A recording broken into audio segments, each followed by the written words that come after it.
میرے پیارے نبی پاک صلی اللہ علیہ وآلہ وسلم کی دنیا میں تشریف آوری نہیں ہوئی تھی، اس سے پہلے انبیاء کرام آتے رہے، ایک زمانے کے لیے، قوم کے لیے، علاقے کے لیے، تو ان کے وقت میں ان کا کلمہ پڑھا جاتا تھا، لا الہ الا اللہ۔ یہ تو کامن رہا ہے حضرت آدم سے لے کر آخر تک، اللہ کی وحدانیت، اس کے معبود ہونے کی گواہی یہ چلتا رہا ہے۔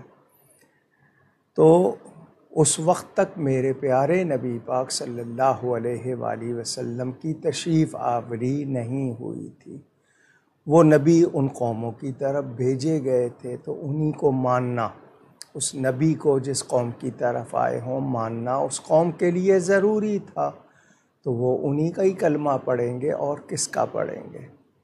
تو یہ ان کے عہد میں تھا، جب وہ نبی گئے ان کا زمانہ نبوت ختم ہو گیا، وہ نبی ہیں مگر زمانہ نبوت ختم ہو گیا، ان کا کلمہ بھی ان کے ساتھ رخصت ہو گیا۔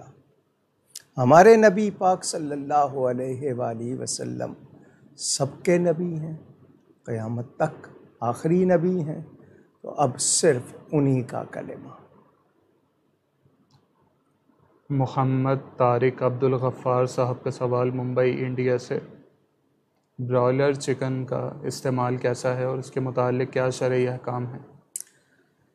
آپ بمبئی سے سوال کر رہے ہیں، وہاں پہ بھی علماء موجود ہیں، لیکن شاید آپ کا رابطہ نہیں۔ بہرحال یہ جس کو broiler chicken, form chicken, sure میں نہیں کھاتا، کیونکہ یہ کیمیکلز کا مجموعہ ہے۔ آپ اس کی خوراک دیکھیں، جو ان کی فیڈ ہے، اگر آپ وہ سونگھ لیں تو شاید آپ کو خود بھی گوارا نہ ہو، اور یہاں تک خبریں ہیں کہ اس میں سور بھی ہوتا ہے اس کی فیڈ میں۔ 18 دن میں تیار ہوتی ہے، اپنا وزن نہیں اٹھا پاتی۔ جب سے یہ آئی ہے بیماریاں ہی بیماریاں ہیں، یہ کھانے کی چیز واقعی نہیں ہے، مگر قوم کھا رہی ہے۔ یہاں تو کچھ بھی کھلا دیں، گھوڑا گدھا کھلا دیں، سب کھا لیتے ہیں لوگ۔ وہ بھیڑیں آئی تھیں باہر سے، ان کو کہا گیا کہ نہیں یہ کھانے کے قابل نہیں ہے، وہ بھی کھلا دی گئی ہوں گی۔ چائنا والوں کو ڈنکی اسکن، گدھے کی کھال چاہیے تھی، تو گوشت کیوں ضائع ہو، لوگوں نے وہ بھی کھلا دیا ہوگا۔ اللہ تعالیٰ معاف کرے۔ یہ مسلمان پیسے کے لیے کیا، مثلا اب قربانی کے لیے جانور دانت بنا دیتے ہیں، نقلی دانت جگہ لگا دیتے ہیں، سینگ ٹوٹے ہوئے جوڑ لیتے ہیں، کاٹ لیتے ہیں پیسوں کے لیے، 2 پیسے مل جائیں، آخرت کی کوئی پرواہ نہیں۔ اور میں تو سب سے زیادہ کہتا ہوں کہ یہ مسلمان وہ جو پیسوں کے لیے نبی کے نواسے کے سامنے آ گئے، ان کو قتل کرنے پہ راضی ہو گئے، کچھ بھی کر سکتے ہیں۔ پیسہ، دنیا، ایمان مضبوط ہو تو بندہ تنہائی میں بھی نافرمانی سے ڈرتا ہے، یہ ایمان کی کمزوری ہے۔ اللہ تعالی معاف کرے۔ میں آپ کو اور کیا کہوں، بہرحال یہ آپ کھاتے ہیں، میں اس کو حرام نہیں کہہ رہا، لیکن یہ بیماری ہے، کیمیکلز ہیں، اور آپ لیب ٹیسٹ کرا لیں، لیبارٹری ٹیسٹ کرا لیں، آپ کے سامنے آ جائے گا اس میں کیا کیا ہے۔ اسی طرح شیور کے انڈے ہیں جو آج کل ساری دنیا کھا رہی ہے، جو نیچرل ہیں، آرگینک سے مراد وہ نہیں جو گورنمنٹ کہہ رہی ہے، جو واقعی آرگینک ہو، نیچرل، جس کو ہم دیسی کہتے ہیں، وہی صحیح ہوتے ہیں۔ تو میں یہ تو نہیں کہوں گا کہ وہ حرام ہے یا منع ہے، لیکن بہتر نہیں ہے۔ غلام مصطفیٰ صاحب کا سوال کہ اگر کوئی ایسا شخص ہو جس نے اجتماعی قربانی میں حصہ ڈالا ہو مگر اس کی نیت قربانی کی نہ ہو بلکہ گوشت حاصل کرنا ہو، یا اس کا پیسہ حرام ہو، تو جس جانور میں اس نے حصہ ڈالا ہے تو باقی حصے داروں کی قربانی پر بھی کیا فرق آئے گا، جبکہ ان سب باقی حصے داروں نے خوش نیتی کے ساتھ حصہ ڈالا ہو قربانی کے ارادے سے؟ جی، فقہا کا مطلب دین کو سمجھنے والوں نے یہی کہا ہے کہ اگر کسی ایک کی نیت بھی غلط ہے تو باقی کی قربانی ضائع ہو جائے گی۔ تو جتنے لوگ بھی قربانی کریں اللہ کے لیے کریں، گوشت کے لیے نہ کریں۔ نیت گوشت کی ہوگی تو آپ کی قربانی ضائع ہو جائے گی۔ بدعقیدہ کا حصہ مل گیا تو بھی تو کوشش کریں جہاں تسلی ہو، جہاں اہتمام کیا جاتا ہو، وہاں حصہ ڈالیں۔ اگر کوئی ایسا امام جو کہ دن کی صرف 4 نمازیں پڑھتا ہو اور پڑھاتا ہو اور صبح کی نماز وہ پڑھتا ہی نہ ہو، تو کیا ایسے امام کی اقتداء میں باقی 4 نمازیں ادا کی جا سکتی ہیں؟ ان کو کیسے پتا کہ وہ نہیں پڑھتا؟ پہلی بات تو یہ کہ یہ کیا چشمدید گواہ ہیں یا ایسے ہی گمان کر رہے ہیں؟ تو بدگمانی نہ کریں، اور اگر کنفرم ہے تو اس کو کہیں کہ تم پھر امام بنتے ہو، تم خیال رکھو، نماز تو ہو جائے گی اس کے پیچھے۔ اگر وہ عقیدے کا صحیح ہے، صحیح نماز پڑھانی آتی ہے، نماز ہو جائے گی، لیکن اس کو پیار سے سمجھائیں کہ یہ تمہاری ایک کوتاہی ہے، تم خود بھی مجرم بنتے ہو، تو ایسا نہ کرو۔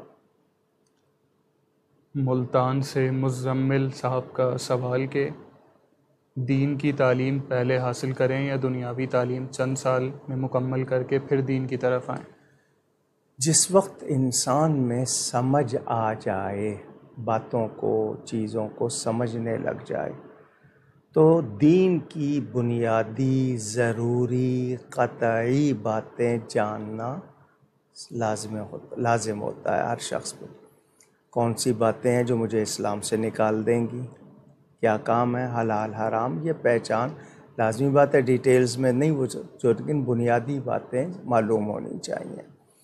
اب یہ ہے کہ بالغ ہو گیا ہے، مسائل معلوم نہیں ہے، میٹرک کر لیا ہے، دین کی باتیں معلوم ہی نہیں ہیں، تو اس وقت وہ سیکھتا ہے تو اس جو پہلے غفلت ہو گئی وہ اس کا مداوع کیسے ہوگا؟ تو ماں باپ کے لیے ضروری ہے کہ بنیادی باتیں آسان لفظوں میں جو ضروری ہوتی ہیں عمر کے حساب سے، یعنی 5 سال کے بچے کے لیے کون سی بات ضروری ہے، 7 سال کے لیے، 10 سال کے لیے، ساتھ ساتھ بتاتے رہیں۔ مگر یہ جو ان کا سوال ہے کہ ٹھیک ہے، آپ نے لفظوں کی پہچان سیکھ لی، پہلے ہندسوں کی پہچان سیکھ لی، نمبرز کی پہچان سیکھ لی، اور بنیادی باتیں کلمے سیکھ لیے، نماز سیکھ لی، تو آہستہ آہستہ وہ بھی سیکھیں، لیکن اتنا نہ ہو کہ آپ کی خاصی عمر گزر جائے اور آپ کو بنیادی باتیں ہی معلوم نہ ہوں۔ ایسی قسم اٹھانا جس سے سامنے والے 2 لوگوں کو کچھ بات سمجھ آ جائے اور ہم جو کہہ رہے ہیں اور اس بنیاد پر ان میں صلح ہو جائے، تو کیا جائز ہوگا؟ اگر کوئی اس میں غلطی نہیں ہے، معاملہ کیا ہے، 2 بھائیوں میں صلح کرانے کے لیے ایسی بات جو جھوٹ ہو لیکن اس سے نقصان نہ ہو، وہ بھی جائز ہو جاتی ہے، لیکن قسم اٹھانے کے لیے ضروری ہے کہ اس میں کوئی ایسی بات نہ آ جائے جو قابل گرفت یعنی پکڑ کے قابل ہو، اس کا خیال رکھیں۔ آب زمزم میں دوسرا عام پانی ملا کر بیچنا کیسا، جبکہ خریدنے والا یہ سمجھے کہ یہ خالص آب زمزم ہے؟ نہیں، بیچنے کی گنجائش نہیں ہے۔ آب زمزم بیچا نہیں جائے گا، نہ ہی اس کی قیمت لگائی جائے گی۔ ہاں، ایک شخص باہر سے لایا ہے، وہ لانے کا اس سے وہ کہتا ہے جی ٹھیک ہے مجھ سے یہ میں بیچ رہا ہوں، اس صورت میں کہ وہ دور مکہ سے لایا، پاکستان میں دینا چاہتا ہے، تو وہ خرچہ لے گا، پانی کا بدل نہیں ہوگا وہ۔ ہاں، دوسرا پانی اگر اس کو ملا کے بیچ رہا ہے تو وہ غلط کر رہا ہے۔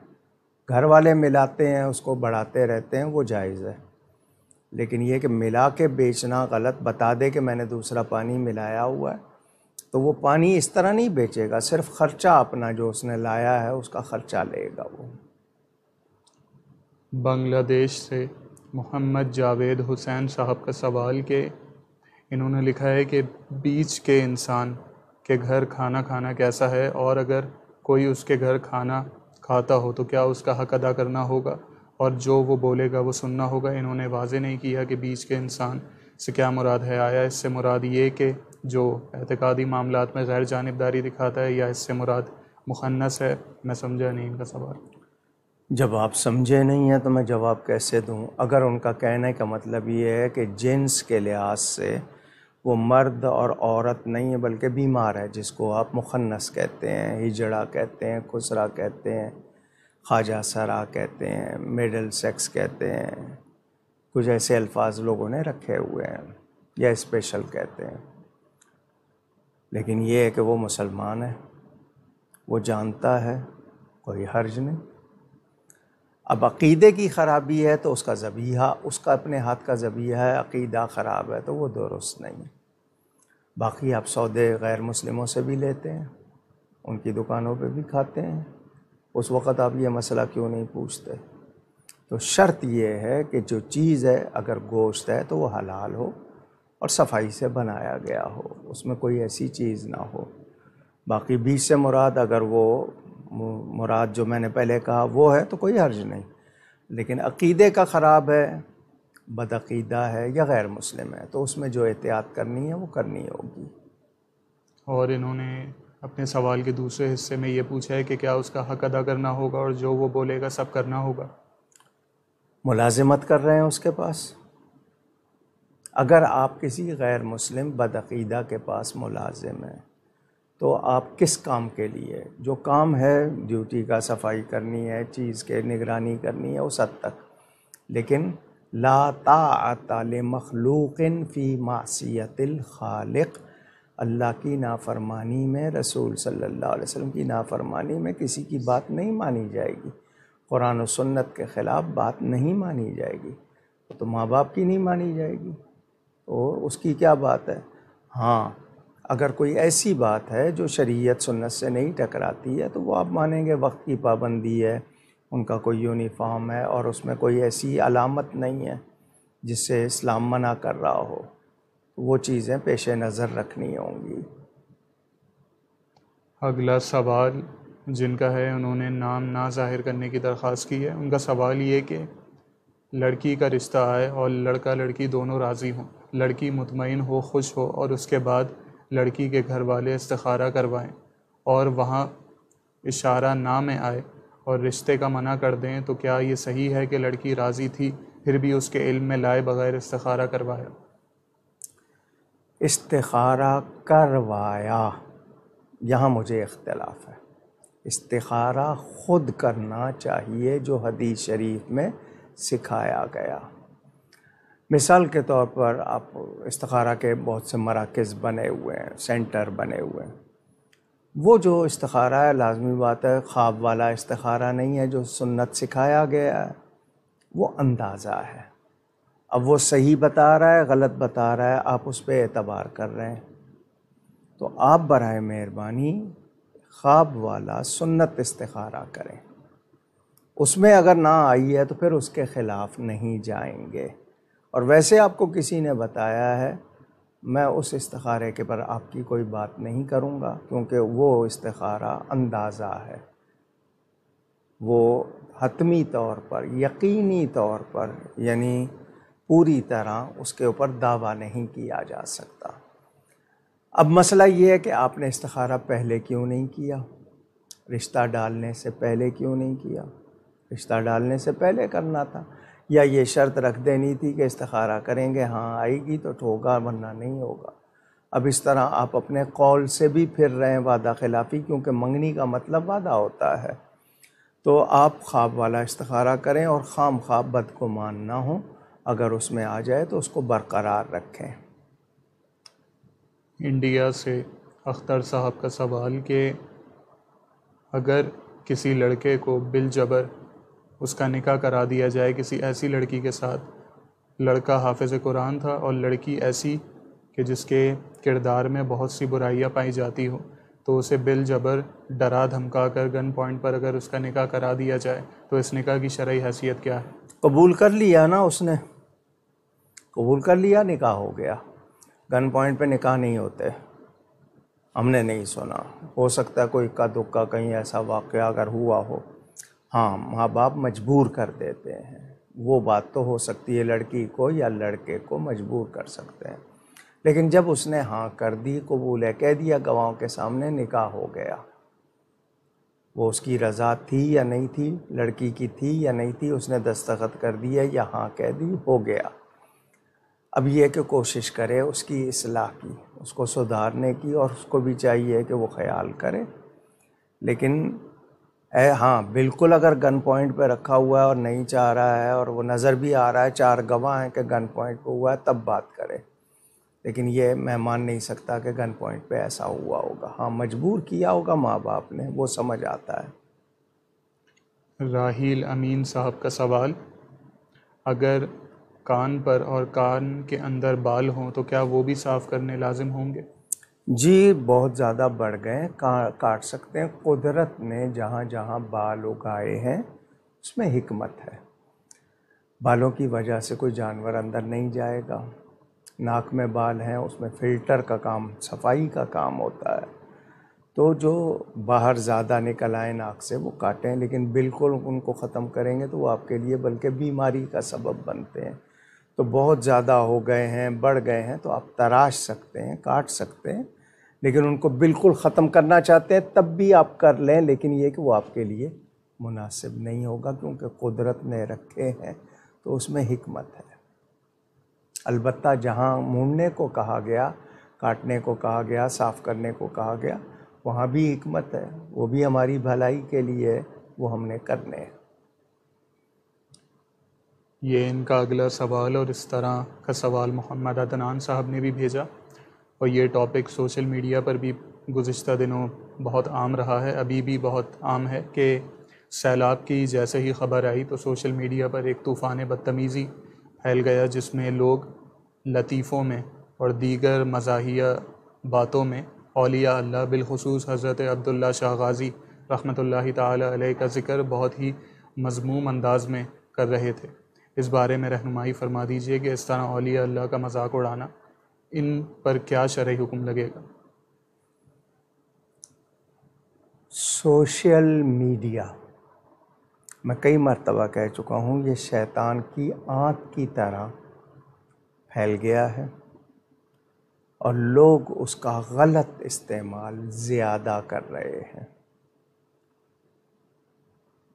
اب وہ استعمال کرنے والے کیا واقعی مسلمان ہیں؟ کوئی بھی آئی ڈی بنا کے شروع ہو جاتا ہے. وہ تو یہ ہے کہ تحقیق کی جاتی ہے، جب کسی کی تو پتہ لگ جاتا ہے. لیکن یاد رہے اللہ تعالیٰ نے 2 باتوں پر چیلنج کیا ہے، ایک سود پر اور ایک من عادی لی ولیا فقد آذنتہ بالحرب. جو میرے ولی سے دشمنی رکھے اس کو کہو مجھ سے لڑنے کے لیے تیار ہو جائے. بہت نازک معاملہ. آپ تھانے دار کے دوست سے گھبراتے ہیں کہ کہیں مجھے پکڑ نہ لے، تو جو اللہ کے دوست ہیں تو اللہ کی طرف سے پکڑ ہوتی ہے. آپ کسی ولی کے بارے میں غلط سوچیں تب بھی ہوتی ہے، کسی نہ کسی طرح ہوتی ہے. چہ جائے کہ آپ کلم کھلا گستاخی کریں، برملا کریں، اوپنلی کریں، تو جو کر رہے ہیں وہ اللہ کی پکڑ سے نہیں بچیں گے. رہی یہ بات کہ ہمارے بھی کچھ لوگ بے احتیاطی کرتے ہیں، جو باتیں اپلوڈ نہیں کرنی چاہیے وہ کر دیتے ہیں. کون کس طرح لے رہا ہے، حق بات کہنی ہے، آپ تعریف کی بات کرنی ہے کریں، لیکن کس انداز میں، موقع محل دیکھ کے. کیونکہ سچ بولنا اور سچ اگلنا فرق ہو جائے گا. کچھ لوگ سچ بولتے نہیں ہیں، سچ اگلتے ہیں.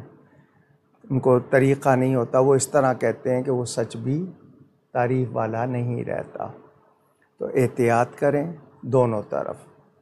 جو شان کی بات کر رہے ہیں وہ بھی طریقے سے، اور جو مذاق اڑا رہے ہیں، تمسخر کر رہے ہیں، موکری یا انسلٹ یا نیگیٹو ڈسگریسفل جو بھی کر رہے ہیں، وہ یاد رکھیں کہ وہ ہو سکتا ہے لوگوں کی نگاہوں سے چھپ سکیں، بچ سکیں، اللہ کی پکڑ سے نہیں بچ سکتے. تو اولیاء کرام کے بارے میں نامناسب بات کرنا بہت ہی سنگین فعل ہوگا. مگر یہاں تو لوگ رسول اللہ صلی اللہ علیہ وسلم، صحابہ، اہل بیت، ان کے بارے میں پتہ نہیں کیا کیا کہہ رہے ہیں. اور یہ آپ کو ٹیکنالوجی کے نام پر جس طرح آپ کو بے ادب بنایا جا رہا ہے، آپ کو عریانی فحاشی کا شکار یعنی بنایا جا رہا ہے، آپ اس کے شکار ہو رہے ہیں، اور اس کو بلکہ کہوں عادی ہو رہے ہیں، ایڈکٹڈ ہو رہے ہیں۔ بہت بری بات ہے۔ ہمیں پہچاننا ہوگا مسلمانوں کے خلاف اس وقت کیا کیا سازشیں ہو رہی ہیں، کس کس پیمانے پہ ہو رہی ہیں، کہاں کہاں ہو رہی ہیں، ہم نہیں دیکھ رہے۔ ہمارے لباس کیسے ہو گئے۔ اب بالوں کی ابھی بات آئی تھی، مجھے یہ بتائیں، نوجوانوں نے بڑے بال، نبی کریم صلی اللہ علیہ وسلم نے زلفیں رکھی، مگر وہ زلفیں تھیں، یہ بے ہنگم بال لڑکیوں کی طرح، پھر ان میں ربن باندھ لینا، پونی بنا لینا، یا لڑکیوں والا لباس۔ مرد حضرات نے گلے میں چین، ہاتھوں میں طرح طرح کے زیور، کانوں میں پہننے شروع کر دیے، اور میں کیا کہوں، طرح طرح کی بات بھی تو رہ گئی ہے ایک طرف، اب تو طوفان بدتمیزی۔ تو پہچاننا چاہیے۔ اللہ تعالی ہم سب کو ہدایت عطا فرمائے۔ آمین۔ ناصر علی نورانی صاحب کا سوال لاہور سے کہ جب نبی پاک صلی اللہ علیہ وسلم معراج شریف پر تشریف لے گئے تھے تو کیا کوئی ایسا واقعہ رونما ہوا تھا کہ جب نبی پاک صلی اللہ علیہ وسلم کو شکر کا ایک پیالہ دیا گیا تھا، آپ نے شکر کا آدھا حصہ نوش فرمایا اور باقی جو آدھا بچا وہ آپ نے کہا میرے فرید الدین مسعود گنج شکر کو دے دو؟ پوچھا گیا یا رسول اللہ صلی اللہ علیہ وسلم وہ کون ہیں؟ تو آپ نے فرمایا میری امت کے ولی ہیں۔ میں نے پہلی بار سنا ہے یہ، وہ کوئی حوالہ پیش کریں، ہم نے کسی کتاب میں ایسا نہیں پڑھا۔ جہاں تک حضرت سیدنا بابا فرید الدین مسعود گنج شکر رضی اللہ تعالی عنہ کے مرتبے کی بات ہے، وہ اللہ تعالیٰ کے ولی ہیں۔ اولیاء چشت میں بڑا اونچا مقام ہے ان کا، مگر یہ بات جو آپ نے ابھی سنائی ہے میرے سننے میں پہلی بار آئی ہے، اور مجھے پاس اس کا کوئی وہ نہیں ہے، اور جس نے بیان کی ہے وہ کسی معتمد، مستند، معتبر، اوتھینٹک کتاب کا حوالہ دے، پتہ چلے کہ واقعی اس کی کوئی اصل بھی ہے یا نہیں۔ باقی یہ کہ عقیدت مند کچھ باتیں بنا بھی لیتے ہیں، تو حضرت بابا صاحب کی ولایت کے لیے یہ باتیں اس طرح کی جو کرنا، جو جن کی سند نہ ہو یا درست نہ ہو، تو کیا ان کی ولایت کوئی مشکوک ہے، کوئی ڈاؤٹ فل چیز ہے؟ تو ان کا پورا کردار موجود ہے، ان کی باتیں موجود ہیں، اور بڑا بافیض مزار موجود ہے ماشاءاللہ۔ بڑی اونچی ہستی تھے، شیخ الاسلام والمسلمین، سلطان الزاہدین ان کے القاب، زہد الانبیاء بھی کہا جاتا ہے کہ اتنی محنت کی جیسے نبیوں نے کی، اس طرح کی۔ تو بڑی شان والے ہیں وہ، لیکن میرے پاس کوئی سند نہیں ہے اس بات کی، اور میں سمجھتا ہوں کہ یہ کسی مستند کتاب میں بھی ایسا کوئی ذکر نہیں ملے گا، اگر ہے تو مجھے بتایا جائے۔ محمد عدنان صاحب کے سوالات، ان کا پہلا سوال کہ قربانی کا جانور خریدا لیکن وہ مر گیا تو اب اسی قیمت کا نیا جانور لینا ضروری ہے یا کم قیمت کا بھی لیا جا سکتا ہے؟ جی، آپ اگر صاحب حیثیت ہیں تو اس سے کم قیمت کا نہیں لیں گے۔ صاحب حیثیت نہیں ہیں آپ کی اتنی پوزیشن نہیں ہے، پھر دوسرا معاملہ، ورنہ اس سے بہتر ہی لیں۔ قربانی واجب ہو اور پاس رقم نہیں تو کیا حکم ہے؟ قرض لے کر قربانی کرنے سے واجب ادا ہو جائے گا؟ جی، قرض لے کے کرنا ہے۔ اگر آپ کے اندر نقد پیسہ موجود نہیں ہے مگر قربانی آپ پر واجب ہے، تو آپ کو قرض لے کے کرنی پڑتی ہے، ادھار لے کے یا کوئی چیز بیچ کے کرنی پڑتی ہے، تو کریں گے۔ کیا احرام کی چادریں تبدیل کر سکتے ہیں غسل کرنے کے لیے؟ احرام کی چادریں اتارنے کا حکم کیا ہوگا؟ جی، احرام کا مطلب صرف وہی کپڑا نہیں ہے، آپ نے 2 چادریں رکھی ہیں کہ یہ میلی ہو جائے گی بدل لوں گا، آپ بدل سکتے ہیں۔ عرفات میں لوگ گرمی کی وجہ سے غسل کر لیتے ہیں، چادریں بدلیں گے، حکم وہی رہے گا، احرام کی پابندی رہے گی۔ چادریں آپ 10 مرتبہ بدلیں، اگر آپ کو وہ ہے کہ نہیں جی میں ہر تھوڑی دیر کے بعد بدل لوں، تو چادریں بدلنے سے نہیں ہوگا۔ چادریں آپ بدل سکتے ہیں مگر پابندی احرام کی رہے گی۔ دوران طواف وضو ٹوٹ جائے تو اب کیا حکم ہوگا؟ شاید پچھلی مرتبہ بیان کیا تھا، پچھلی مرتبہ میرا خیال ذکر آیا تھا، پچھلے یا اس سے پچھلے پروگرام میں ذکر آیا تھا۔ آپ نے طواف شروع کیا، نماز کا وقت آ گیا تھا، کوئی سوال مجھے یاد آیا کہ اس نے کہا تھا نماز کا وقت آ جائے تو وہیں سے شروع کرنا ہے یا نئے سرے سے کرنا ہے، یہ سوال آیا تھا۔ تو آپ سن لیں کہ وضو کی حالت آپ کی نہیں رہی، آپ نے پھیرے کتنے کیے ہیں؟ اگر ابتدائی پہلے 2 پھیرے ہیں، 3 پھیرے ہیں، تو آپ جائیں وضو کر کے آئیں اور نئے سرے سے کریں، یہی بہتر ہے۔ اور اگر آپ کے 4 پھیرے ہو گئے ہیں، مکمل ہو گئے ہیں، پھر وضو ٹوٹا ہے، تو یہاں فقہاء نے لکھا ہے کہ وہ وضو کر کے آئے، وہ 4 ہو گئے، اب 5ویں سے شروع کرے گا وہ۔ لیکن شروع کے ہیں ابتدائی، تو بہتر یہ ہے کہ وہ نئے سرے سے کر لے۔ تو جو اس کے مکمل ہو گئے پھیرے، وہ ان کو رکھنا چاہتا ہے کہ نہیں جی مجھ سے نہیں زیادہ چلا جائے گا، میں نے 2 کر لیے ہیں تو اب میں تیسرے سے شروع کروں، تو وہ بھی ہو سکتا ہے، لیکن بہتر ہے کہ شروع سے کرے۔ لالا موسیٰ سے عثمان علی صاحب کا سوال کہ قضا نمازیں جلد از جلد ادا کرنے کے لیے آپ نے کچھ آسانیاں بیان فرمائی تھیں، براہ کرم ایک مرتبہ پھر بیان فرما دیجیے۔ جی، آپ کو پہلے تو شمار کرنا ہے، بالغ ہونے کے بعد آپ کی کتنی نمازیں رہ گئی ہیں شمار کر لیں، یاد نہیں ہے تو اندازہ کر لیں۔ اب ہر نماز کے ساتھ آپ غیر مؤکدہ سنتیں اور نفل نہ پڑھیں، اس کی جگہ آپ قضا پڑھیں۔ مثلاً عصر سے پہلے 4 سنتیں ہیں، آپ ان کی جگہ قضا پڑھ لیں۔ عشاء سے پہلے 4 سنتیں ہیں، آپ قضا پڑھ لیں، قضا نماز۔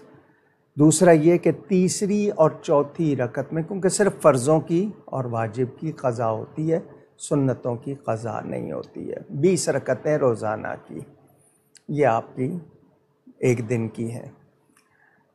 جو 4 رکعت والی نماز ہے، اس میں تیسری اور چوتھی رکعت میں سورہ فاتحہ کی جگہ 3 مرتبہ سبحان اللہ کہہ لیجئے، رکوع سجدے میں ایک ایک بار تسبیح پڑھ لیجئے، یہ آسانی آپ کے لیے۔ اور ہر نماز کے ساتھ پڑھ لیجئے، 20 رکعتیں اکٹھی پڑھ لیجئے آپ، 17 فرض اور 3 وتر، یہ آسانی آپ کے لیے میں نے مختصر کر کے بتایا۔ اللہ توفیق دے کہ آپ وہ پوری کر لیں۔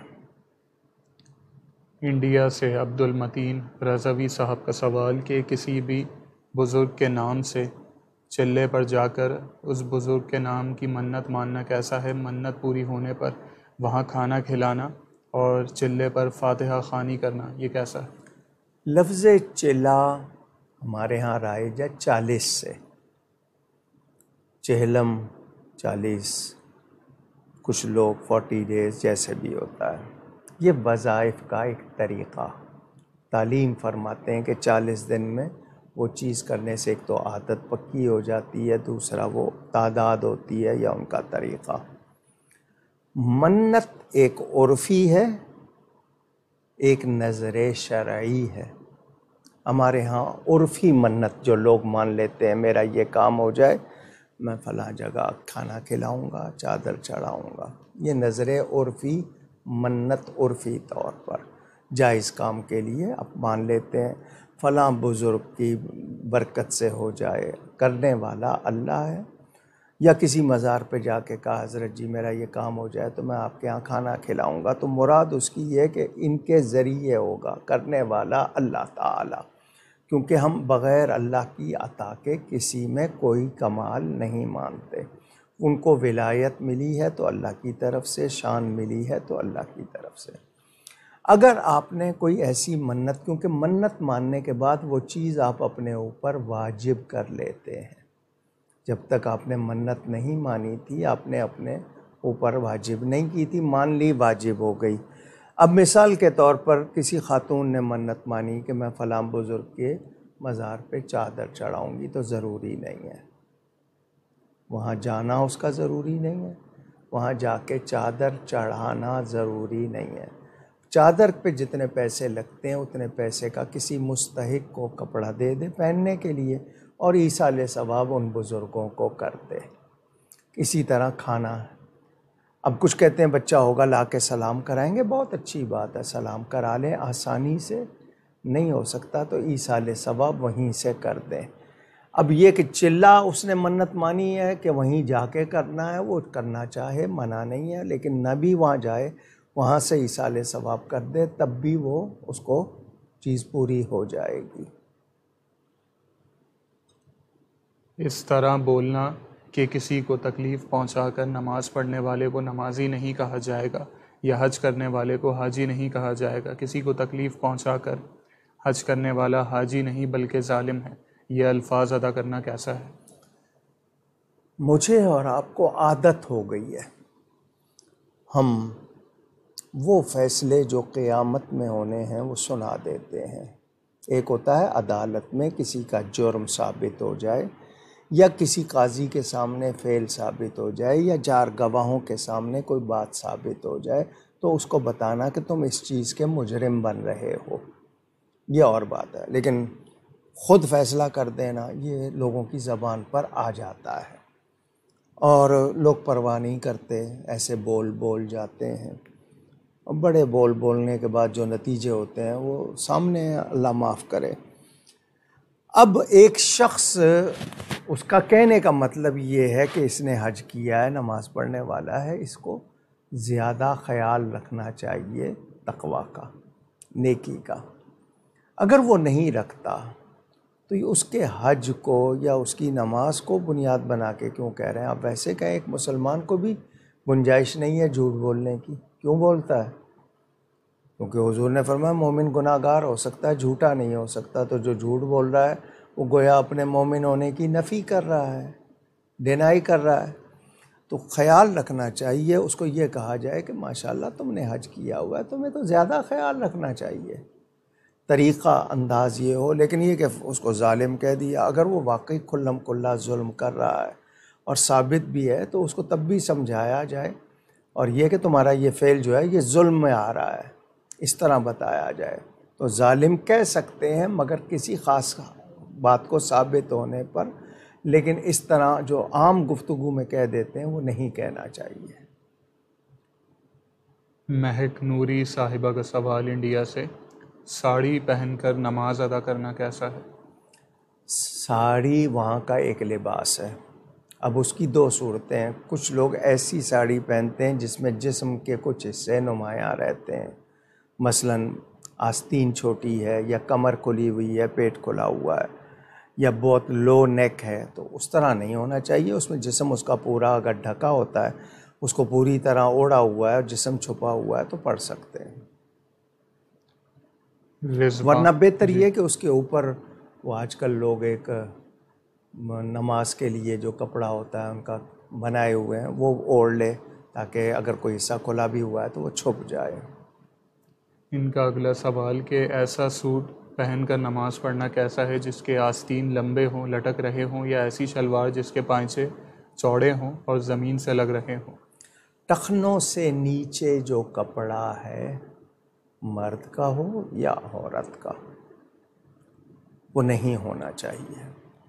ایک ہے تکبر، جس کو ہمارے ہاں غرور کہتے ہیں لوگ، پرائیڈ۔ تکبر کی وجہ سے ٹخنوں کے نیچے جو کپڑا ہے وہ آگ ہے، وہ کوئی گنجائش نہیں۔ اور دوسری بات یہ کہ اس میں صفائی نہیں رہتی، زمین سے لگے گا۔ وَثِيَابَكَ فَطَهِّرْ قرآن میں ہے۔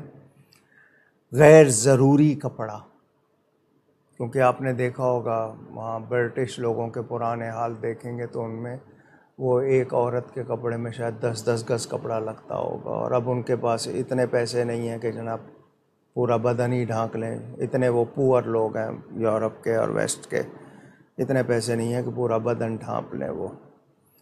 تو یاد رہے غیر ضروری، یعنی بہت زیادہ کپڑا لگایا ہے وہ بھی مناسب نہیں ہے۔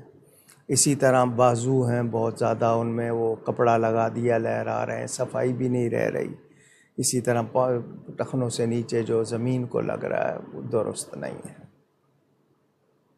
رضوان صاحب کا سوال کہ اگر 3 رکعت والی نماز میں امام دوسری رکعت میں لمبا قاعدہ کر لے اور مؤذن سلام سے پہلے ہی لقمہ دے دے اور امام لقمہ لے لے تو سب کی نماز کا کیا حکم ہوگا؟ مؤذن کی نماز کا کیا حکم ہوگا؟ یاد رہے کہ امام نے مؤذن کے لقمہ دینے کے بعد ہی تیسری رکعت کے لیے قیام کیا اور سجدہ سہو بھی کیا بعد میں. نہیں، مطلب یہ کہ جب اس نے سلام پھیرا امام نے، یا ابھی امام مؤذن نے اس کے لمبا ہونے پہ ہی لقمہ دے دیا؟ لمبا ہونے پہ غلط لقمہ کیا اس نے، اس کو ایسا نہیں کرنا چاہیے تھا. جب سلام پھیرا تو اس وقت اس کو، تاکہ وہ کھڑا ہو جاتا اور پھر سجدہ سہو ہو جاتا. تو اس نے جو پہلے دیا وہ غلط دیا، کیونکہ دوسرا ابھی اس نے وہ کیا نہیں ہے پورا. تو لیکن یہ کہ اب چونکہ وہاں پر جتنے لوگوں نے نماز پڑھ لی، اب اگر ان کو بتا سکتے ہیں اعادہ کرنا، دہرانا، ریپیٹ کرنا، نہیں تو بس یہ کہ توبہ کر لیں، لیکن آئندہ خیال رکھیں. مقبول الرحمن صاحب کے سوالات. ان کا پہلا سوال، جو مکان یا گھر کرائے پر دیے گئے ہیں ان پر زکوٰۃ واجب ہوگی جبکہ اس سے آنے والا مال جمع نہیں ہوتا؟ کتنی مرتبہ مسئلے بتائے آپ کے جو مکان آپ نے بنائے ہیں. اگر بزنس کے لیے بنائیں، آپ مکان بناتے ہیں بزنس کے لیے، تو وہ آپ کا سامان تجارت ہو جائے گا. ایک ویسے آپ نے مکان بنایا ہے، اس کی آمدنی پر زکوٰۃ ہے، ٹھیک ہے، کرائے پہ دیا ہوا ہے. اب آپ یہ کہتے ہیں کہ وہ خرچ ہو جاتا ہے، تو کیا آپ کی ٹوٹل آمدنی وہی ہے؟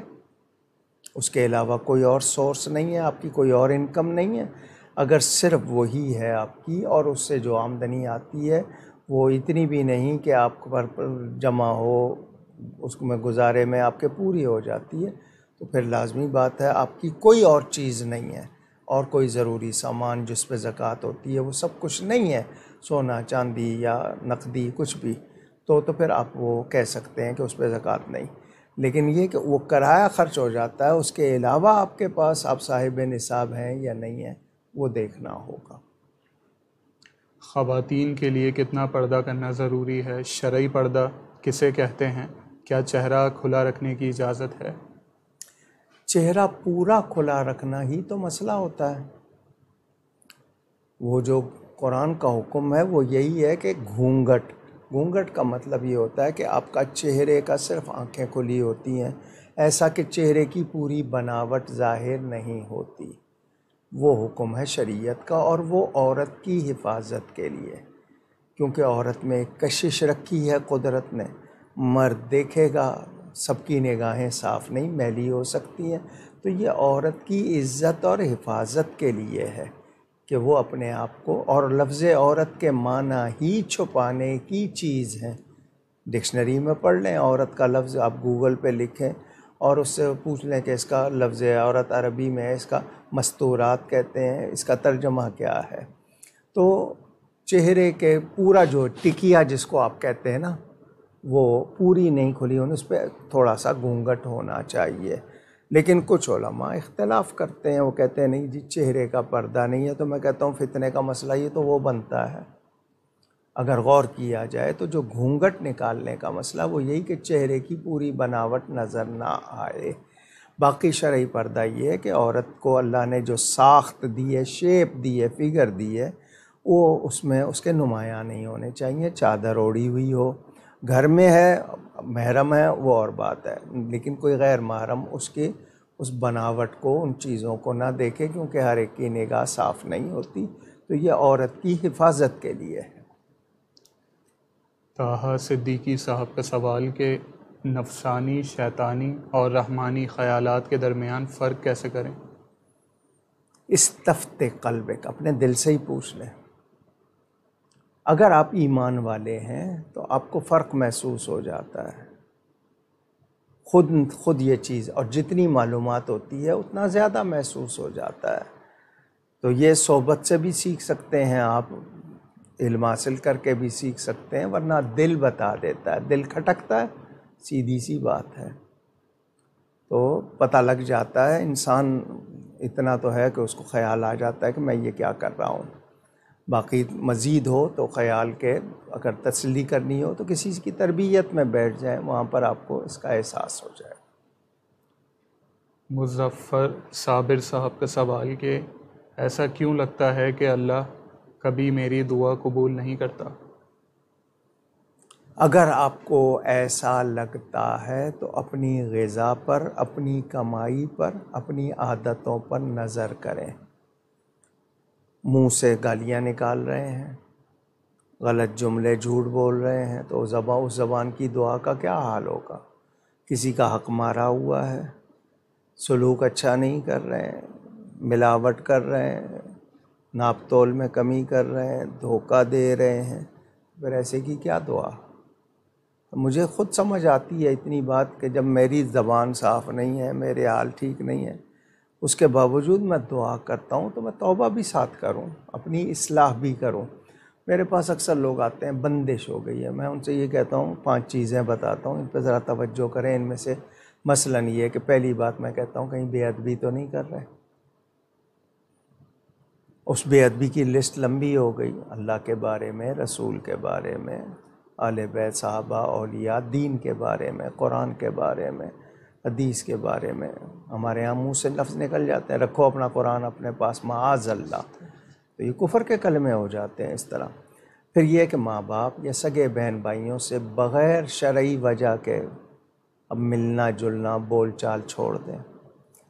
آپ اپنے جو بھی آپ کی کمائی ہے, آپ نے کسی کا غلط پیسہ ملایا ہوا ہے, سود کا پیسہ, حرام کا پیسہ, کسی کا مارا ہوا پیسہ, کسی کا حق دبایا ہوا ہے, پھر آپ یہ دیکھیں کہ جی آپ کے اخلاق کا کیا حال ہے. آپ وہ بھی نوٹ کریں. ہم لوگ اس پر توجہ نہیں دیتے ہیں, اس کی وجہ سے بھی ہوتا ہے. تو ہمیں یہ چیزیں دیکھنی ہوتی ہیں کہ میری عادت میں کوئی ایسی چیز ہے. تو اگر میری کمائی میں, میرے مزاج میں, میری عادتوں میں یا میرے ایمان کے حوالے سے ہی کوئی چیز ہے, وہ رکاوٹ ہوتی ہے, ہم اس کو بندش کہہ دیتے ہیں, اپنی اصلاح نہیں کرتے. ایسے لوگ وظیفہ پڑھ لیں تو بھی کامیاب نہیں ہوتے, کیونکہ وہ کہتے ہیں نا جی پہلے اس کتے کو نکالو کنویں سے, پھر پانی نکالو گے تو صاف ہوگا. کتا اندر ہی ہے, پانی نکالتے رہیں تو کیا صفائی ہوگی؟ تو جو اصل چیز ہے اس کو نکالیں پہلے آپ. لوگ اس پہ توجہ نہیں دیتے. ہم کسی کو نصیحت کریں تو وہ آگے سے بجائے ماننے کے, سمجھنے کے, سخت لفظ کہہ دے, بھلے اولاد ہو, دوست ہو, کوئی ہو. ابھی میں نے بات کی نا بالوں کی, اب کہتے ہیں جی سنت سمجھ کے رکھے, تو فرض نماز کیوں نہیں پڑھتے؟ نبی کی باقی سنتیں کیوں نہیں ہیں؟ جو لباس پہنا ہوا ہے اس پہ خیال کیوں نہیں ہے؟ صرف بالوں میں تمہیں خیال آ گیا کہ بڑے رکھنا بھی سنت ہے. وہ تو تیل لگاتے تھے, کبھی خشک نہیں رکھتے تھے, تیل سے بھیگے رہتے تھے, یہ تیل کبھی لگاتے نہیں ہیں. تو ہر چیز کے لیے ہمیں اپنے آپ پہ پہلے نظر کرنی چاہیے کہ کہیں کمزوری ہم میں تو نہیں ہے, تو ہم ٹھیک کریں, اللہ تعالیٰ بہتر کرے گا. فروا انصاری صاحبہ کا سوال کہ غیر مسلمین کا برزخ میں کیا معاملہ ہوگا اور آخرت میں ان کا انجام کیا ہوگا؟ قرآن نہیں پڑھتے؟ واضح طور پر ہے, ان کے عذاب کا بھی ذکر ہے, ان کی سزاؤں کا بھی ذکر ہے.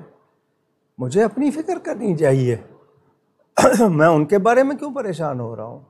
مجھے سوچنا چاہیے کہ میرا برزخ اور میرا آخرت کیسا ہو. عجیب بات ہے. اور پھر یہ جو بیان تو واضح ہوئے ہیں. اور قبر کی 2 حالتیں ہیں, جہنم کے گڑھوں میں سے ایک گڑھا یا جنت کے باغوں میں سے ایک باغ. تو میں اپنی قبر کی فکر کروں, ان کے لیے ہو رہا ہوں کہ ان کے ساتھ کیا ہوگا. وہ اللہ کے مجرم ہے, اللہ جو چاہے کرے. مجھے تو چاہیے نا کہ میں اللہ کا صحیح طرح پابند بنوں. اسرار علی صاحب کا سوال کہ کیا کسی ایسی لڑکی کے ساتھ نکاح جائز ہے جس سے ماضی میں کچھ ایسی غلطیاں ہوئی ہوں جو حیا کے سخت خلاف تھیں؟ توبہ اصل چیز ہے.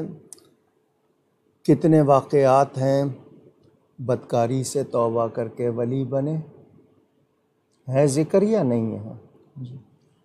تو کفر سے بڑا جرم کیا ہوتا ہے؟ کتنے کافر مسلمان ہو گئے, صحابی بنے, پھر بعد میں کتنے اس کے بعد ذکر ہے. سچی توبہ اگر اس نے کر لی، اپنی اصلاح کر لی، اس کو ظاہر کر دیا، تو اب پرانی بات کا اس کو کبھی وہ بھی نہیں دینا، تانا بھی نہیں دینا۔ اصل چیز یہ کہ سچی توبہ۔ اکبر حسین صاحب کا سوال کہ اگر کوئی ملازم اپنے مالک کی غیبت کرے اور بدنیتی پر مبنی باتیں کرے تو اس کا کیا حکم ہوگا؟ کیوں ایسا کرتا ہے؟ کیا واقعی اس کے ساتھ مالک نے کوئی زیادتی کی ہے، اس کے ساتھ بدسلوکی کی ہے، اس کے پاس کام بھی کر رہا ہے؟ پھر غیبت تو مردہ بھائی کا گوشت کھانا قرآن میں کبیرہ گناہوں میں سے، اس کو تو لوگ روز کا معمول ہے لوگوں کا، حالانکہ بڑے گناہوں میں سے ہے، واضح طور پر قرآن میں بیان ہوا۔ اور میرا خیال یہ ہے کہ کوئی بھی سیٹنگ، کہیں بھی باتیں اس کے بغیر ہوتی ہی نہیں ہیں، سب کے سب، کوئی کم کوئی زیادہ، ارے میرا منہ نہ کھلواؤ، اور ساتھ میں کہتے بھی جاتے ہیں۔ غیبت کا کیا مطلب؟ جو اس کے سامنے نہیں کہہ سکتے اس کے پیٹھ پیچھے، بیک بائٹنگ جس کو آپ کہتے ہیں۔ تو میں بھی اور آپ بھی پہلے اپنے اوپر تو غور کریں نا کہ ہمارا کیا حال ہے۔ تو اگر آپ کا مالک جس کے پاس آپ کام کر رہے ہیں وہ آپ کے ساتھ کوئی بدسلوکی نہیں کر رہا تو آپ ایسا کیوں کر رہے ہیں؟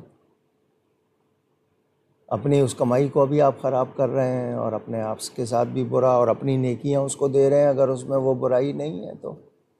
اللہ تعالیٰ ہدایت عطا فرمائے۔ آمین۔ ہم لوگ اگر اخلاقی طور پر سدھر جائیں نا، ہمارے معاملات بہت بہتر ہو جائیں، مگر ہم لوگ کوشش بھی نہیں کرتے اور چاہتے بھی نہیں ہیں، نیک دکھنا چاہتے ہیں، نیک بننا نہیں چاہتے، بہت بڑی منافقت ہے۔ ان کا اگلا سوال کہ قطار کے کیا احکام ہیں؟ کیا اگر کوئی قطار توڑ کر آگے چلا جاتا ہے اور زور زبردستی سے پہلے اپنی باری لے لیتا ہے تو کیا وہ پچھلے قطار میں کھڑے ہوئے لوگوں کی حق تلفی کہلائے گی؟ ایک درجے میں حق تلفی ہے، بد اخلاقی ہے، کوئی مجبوری ہو۔ مثال کے طور پر آپ لائن میں لگے ہوئے ہیں سیکیورٹی چیک ایئرپورٹ پر، اور وہاں 2-3 فلائٹوں کے مسافر ہیں، لیکن آپ کی فلائٹ کا وقت نکلا جا رہا ہے تو آپ آگے چلے جاتے ہیں کہ جی میری فلائٹ نکل رہی ہے، گیٹ بند ہو جائے گا، یا ہو سکتا ہے کوئی ایمرجنسی ایسی حالت ہے مجبوری کی، اس کا حکم اور ہے، اخلاقی طور پر دوسرے بھی سمجھ لیں گے۔ لیکن یہ کہ آپ ویسے دھونس کی وجہ سے، یا یہ کہ اپنے آپ کو کچھ سمجھ کے کرتے ہیں، تو پھر یہ مناسب نہیں ہے۔ قوموں میں نظم، ڈسپلن ہوتا ہے، گھر میں ہو، دوسری طرح ہو، کہیں بھی آپ جہاں اس کے خلاف جائیں گے، ایک تو آپ کا تاثر بگڑے گا، اور پھر یہ کہ اس کی تربیت اسی کا تو نام ہے۔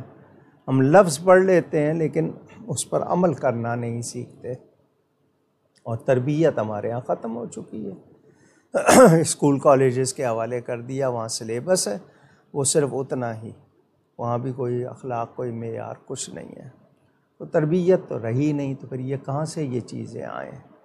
اور یہ گھروں میں ماں باپ سکھاتے تھے، بڑے سکھاتے تھے، اب کسی کو بڑا ماننا نہیں ہے، اپنے آپ کو صحیح سمجھنا ہے، معمولی سی بات کسی کی گوارا نہیں ہے، مزاج ہو گئے۔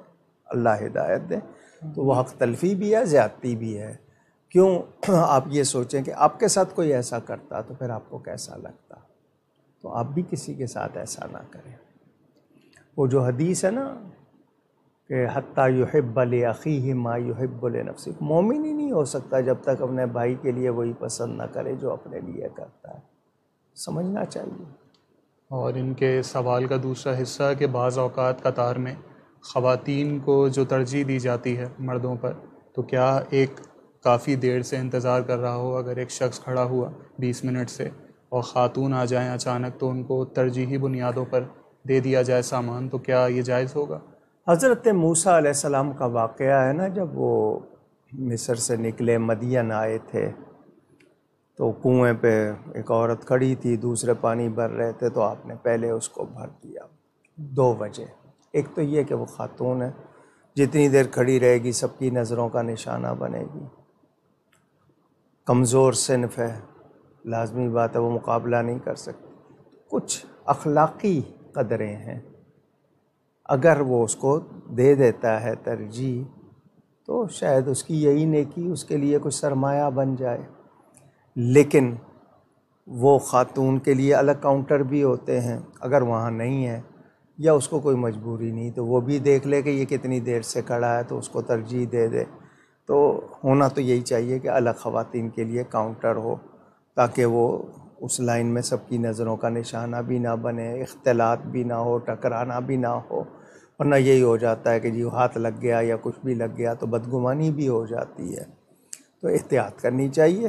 اگر وہ نہیں دیتی، آتی ہے عورت ہونے کی وجہ سے کہ نہیں میں عورت ہوں، اور یہ صبر کر لیتا ہے تو اس کے لیے اجر ہے. نہیں کرتا ہے تو اس کو چاہیے کہ وہ بھی صرف خاتون ہونے کی وجہ سے ایسا نہ کرے، دوسرے کا بھی وہ بھی لحاظ کرے.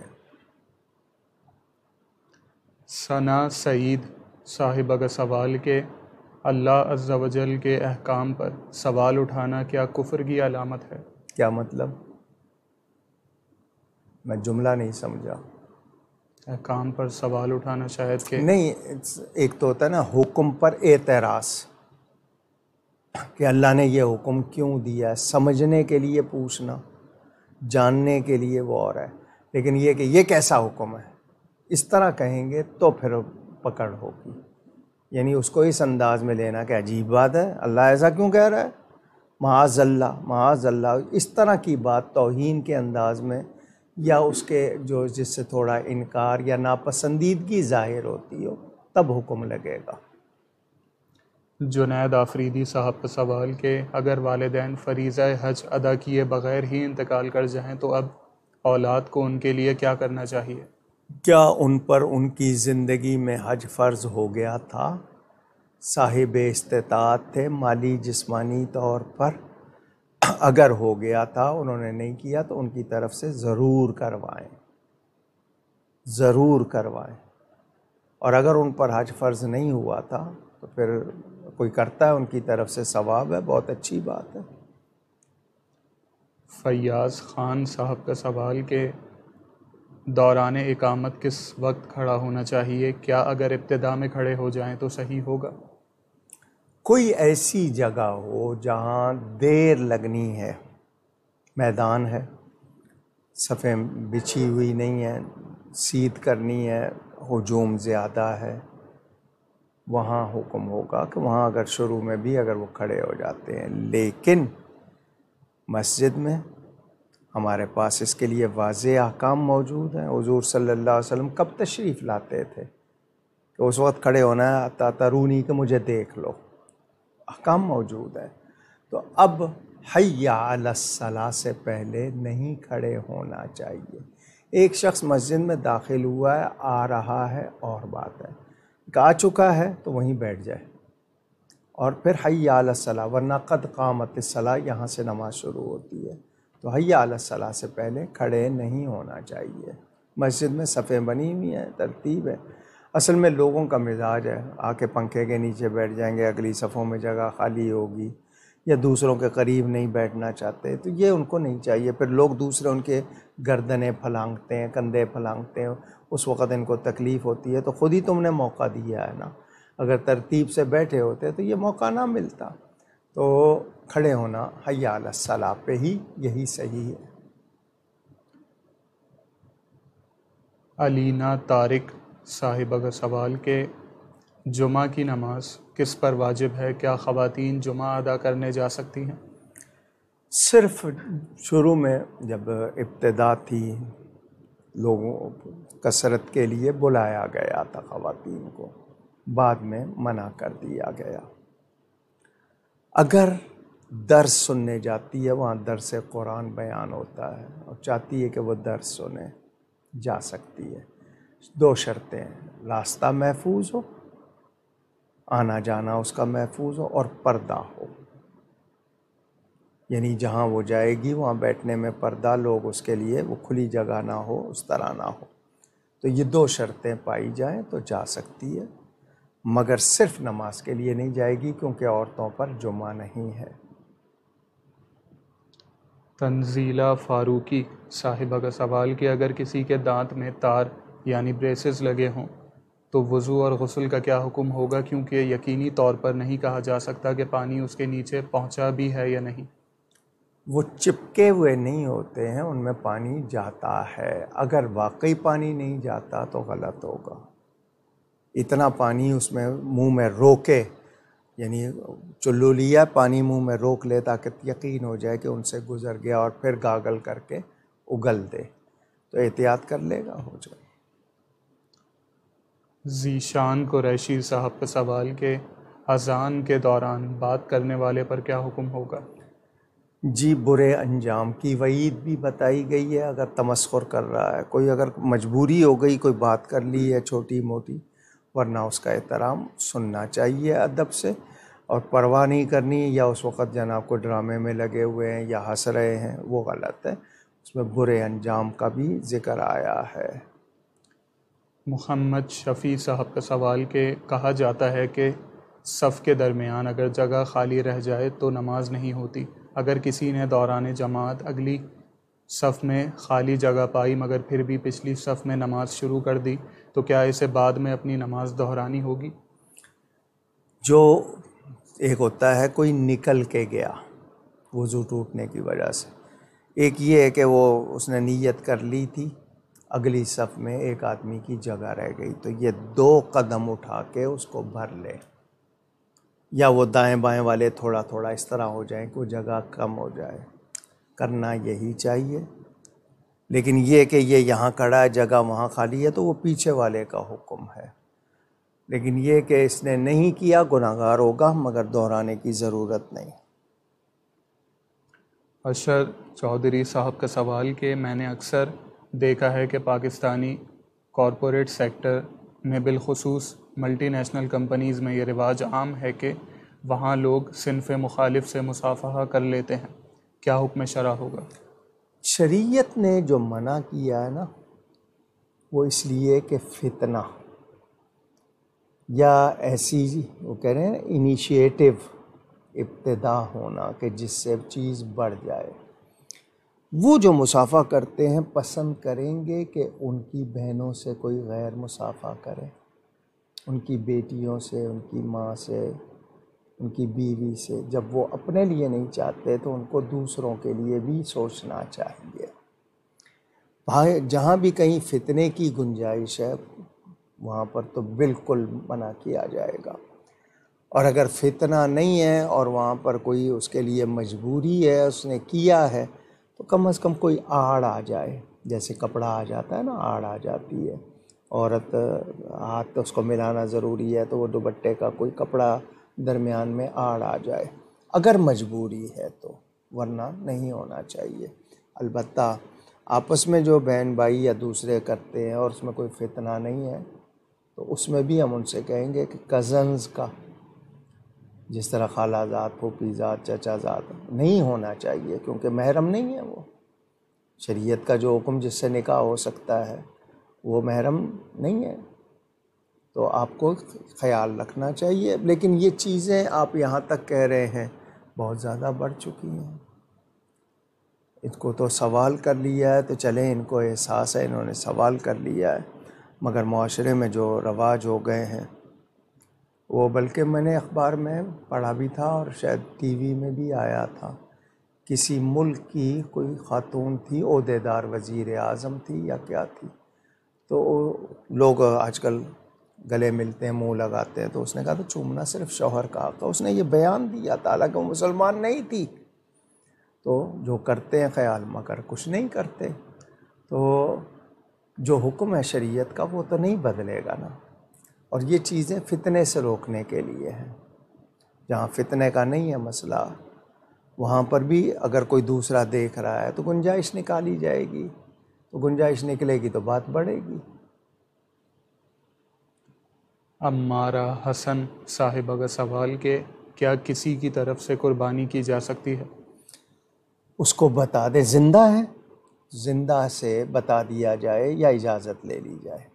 اب گھر کے افراد، قربانی کا مسئلہ آیا تو ایک مسئلہ لوگ سن لیں، بہت سے گھروں میں ہوتا ہے ایک قربانی کر دی سب گھر کی طرف سے، بیٹیاں جوان ہیں، بیٹے جوان ہیں، شوہر نے اپنی طرف سے کر دی، پورے گھر کی نہیں۔ اگر وہ سب مالک نصاب الگ الگ ہیں، ایک ہے آپ کی کفالت میں ہے، مالک نصاب نہیں ہے، بیوی کے پاس ہے بیوی کی طرف سے اور آپ نے اپنی طرف سے کر لیا، بچوں کے پاس ہے تو وہ مالک نصاب ہیں تو وہ کریں، اور آپ ان کی طرف سے کرنا چاہتے ہیں تو بتا دیں میں تمہاری طرف سے قربانی کر رہا ہوں، اس کی اجازت یا اس کی اطلاع میں لے آئیں۔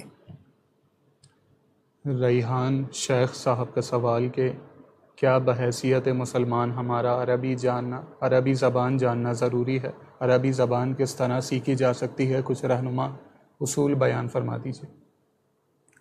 جو ہم گفتگو کرتے ہیں، مثلا اردو میں بات کرتے ہیں، اگر آپ اس کے 4 جملے سامنے رکھیں، اب میں نے جملہ کا لفظ کہا ہے، اب سامنے رکھیں، یہ اردو ہو گئی، لیکن جملے کا لفظ تقریباً 500 کے قریب، اب قریب کا لفظ بولا ہے، عربی کا ہے، 500 کے قریب الفاظ ہماری اردو میں عربی کے آلریڈی یعنی آئے ہوئے ہیں، خود بخود عربی فارسی کے الفاظ آئے ہوئے ہیں۔ اب الفاظ کہہ رہا ہوں، یہ بھی تو عربی ہے۔ سیکھنے کا شوق ہوتا ہے تو آپ دنیا کی ہر زبان سیکھ لیتے ہیں۔ یہاں سے کتنے لوگ گلف میں گئے ہیں، ملازم ہیں، وہ بھلے انہوں نے صرفی نحوی گفتگو نہیں سیکھی ہے، لیکن یہ کہ وہ جو بھی ان کی بولی جاتی ہے، جس کو بدوی زبان کہتے ہیں، ہمارے مزدوروں نے سیکھی ہوئی ہے، دکانداروں نے سیکھی ہوئی ہے، ضروری جملے ان کو یاد ہو جاتے ہیں۔ آپ کو کسی سے لگاؤ ہو گیا تو آپ خواہ سیکھ لیتے ہیں۔ مثلا کسی لڑکے کو لڑکی سے ہو گئی محبت، وہ اس کی زبان سیکھے گا یا نہیں سیکھے گا؟ تو اگر اس کی محبت میں سیکھ رہے ہو تو قرآن کی محبت میں، کہ نبی کی زبان ہے، اللہ کو پسند ہے، وہ ساری زبانیں جانتا ہے، محبوب کی زبان پسند ہے، مرنے کے بعد سب کی زبان عربی ہوگی، جنت میں عربی ہوگی، تو سیکھنی چاہیے، کم از کم اتنی کہ آپ کو جو مثلا نیت کے الفاظ ہیں یا ہمارے دوسرے جو ضروری ہیں وہ ہمیں معلوم ہوں۔ تو میں یہ تو نہیں کہوں گا کہ پوری زبان لازمی ہے، لیکن ضروری باتیں معلوم ہونی چاہیے، اور اگر آپ سیکھیں تو اس سیکھنے پر آپ کے لیے اجر بھی ہوگا، آپ کو زیادہ معلومات بھی ہوں گی، اور عربی سیکھنے پر کتنے مسئلے حل ہو جائیں گے۔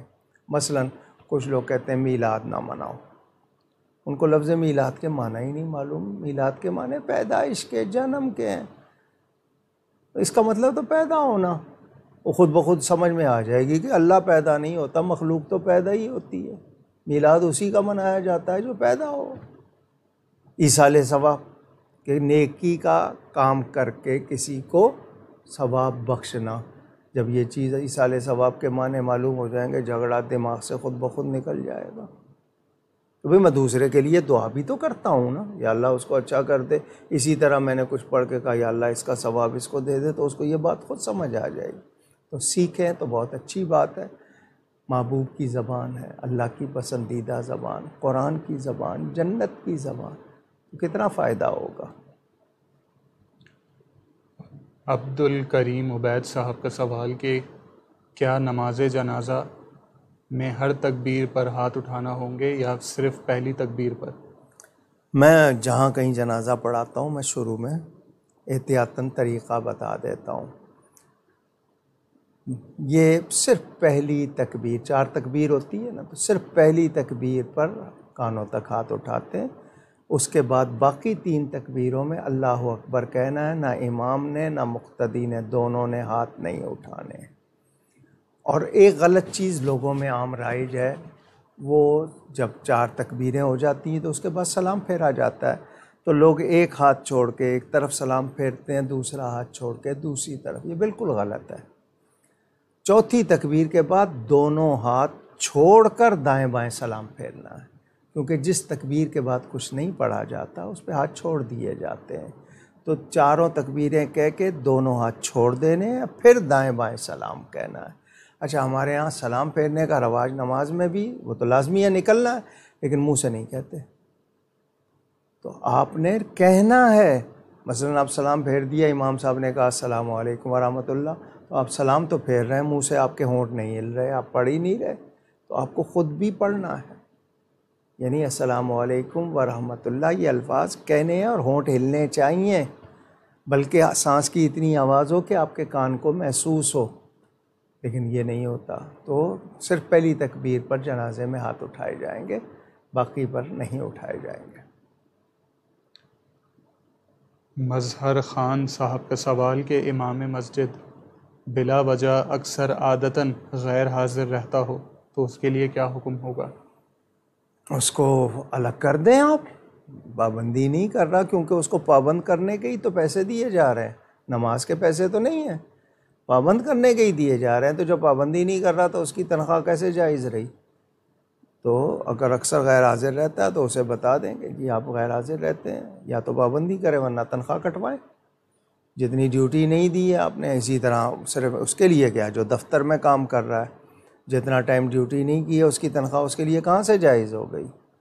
یا تو مالک نے اجازت دی ہو کہ تم 2 گھنٹے جناب کام نہ کرو، یا یہ کہا ہو کہ جی تم 2 گھنٹے چلے جایا کرو، نہیں دی ہے تو کام کے لیے دی ہے ڈیوٹی، آپ کو پورا کام کرنا چاہیے. تو جو بھی کام چوری کرے گا اس کی تنخواہ کہاں سے درست رہے گی؟ آمنہ سعد صاحبہ کا سوال کہ کیا عورت کے لیے دوران عدت عمرہ کرنا جائز ہوگا؟ اگر مکہ مکرمہ میں رہتی ہے اس کے لیے نہیں ہے تو دور سے جانے والی کے لیے کہاں ہوگا؟ بلا ضرورت گھر سے نکلنے کی اجازت نہیں ہوگی. وہ عورت جو تنہا ہے، بھائی، بیٹے، باپ، قریبی رشتہ دار، اتنا نہیں کہ اس کے لوگ کھانا لا کے دے دیں، اتنا بھی نہیں ہے، وہ عورت دن کی روشنی میں اپنے آپ کو پردے میں ضرورت کے لیے نکلے اور واپس آ جائے. لیکن جس کا کوئی ہے اس کو تو یہ بھی اجازت نہیں ہوگی.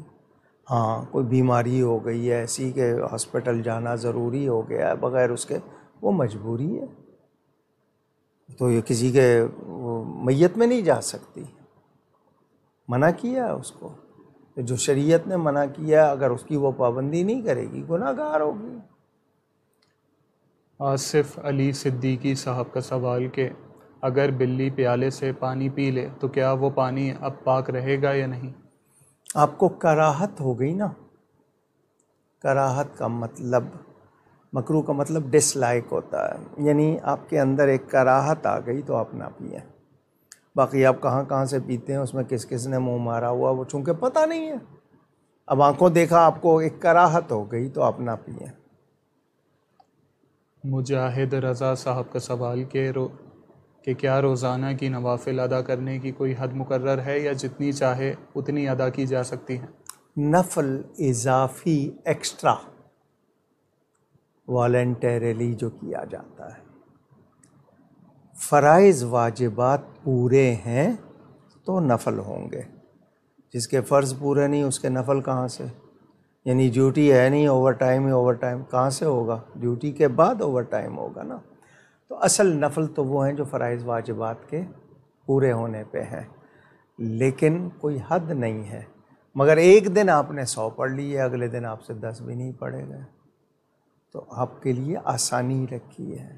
اپنے آپ کو مشکل میں نہ ڈالیں، سہولت سے پڑھتے ہیں، شوق ہے ضرور پڑھیں، مگر نفل پڑھ رہے ہیں اور کسی کا حق ادا نہیں کر رہے، ماں باپ کا، بیوی بچوں کا، تو وہ غلط ہو جائے گا.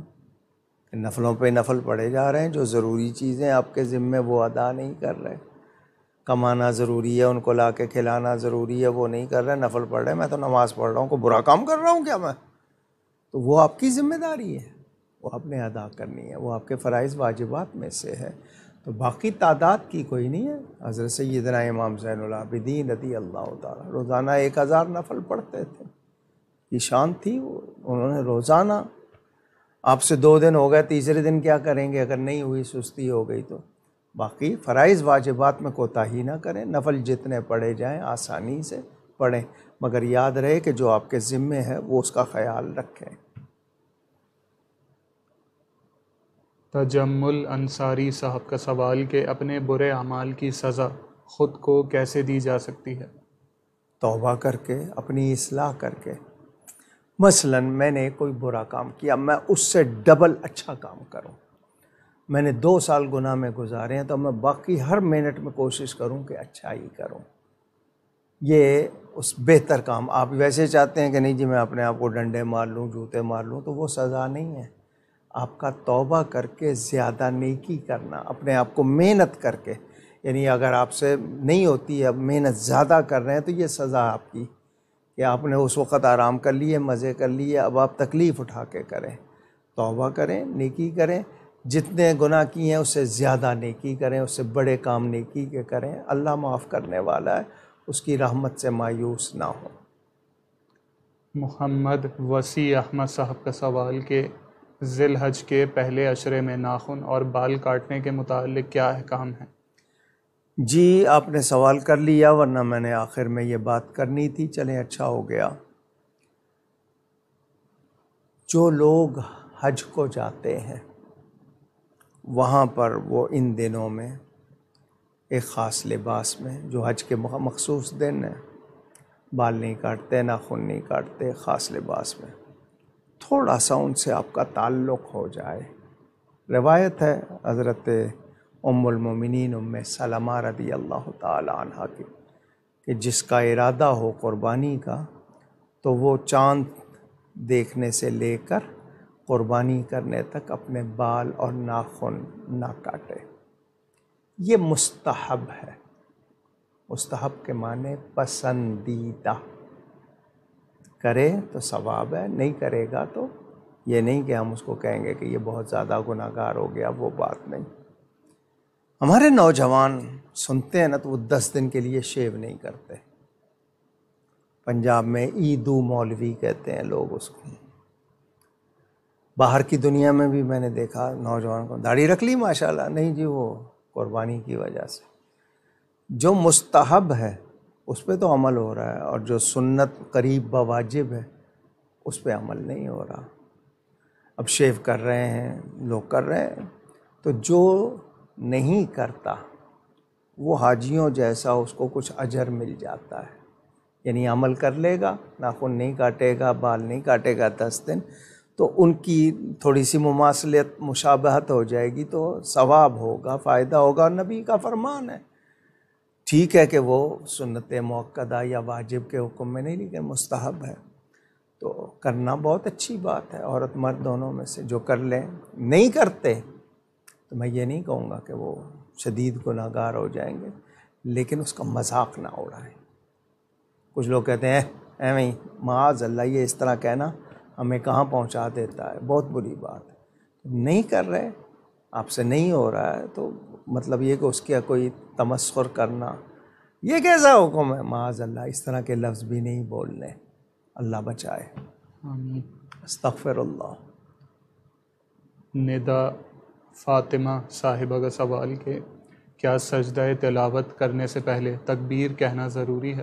جی لازمی ہے.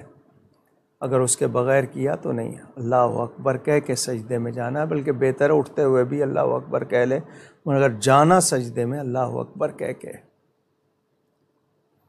عادل خان صاحب کا سوال کہ کیا سلام کرنے کے لیے ہاتھ ملانا ضروری ہے؟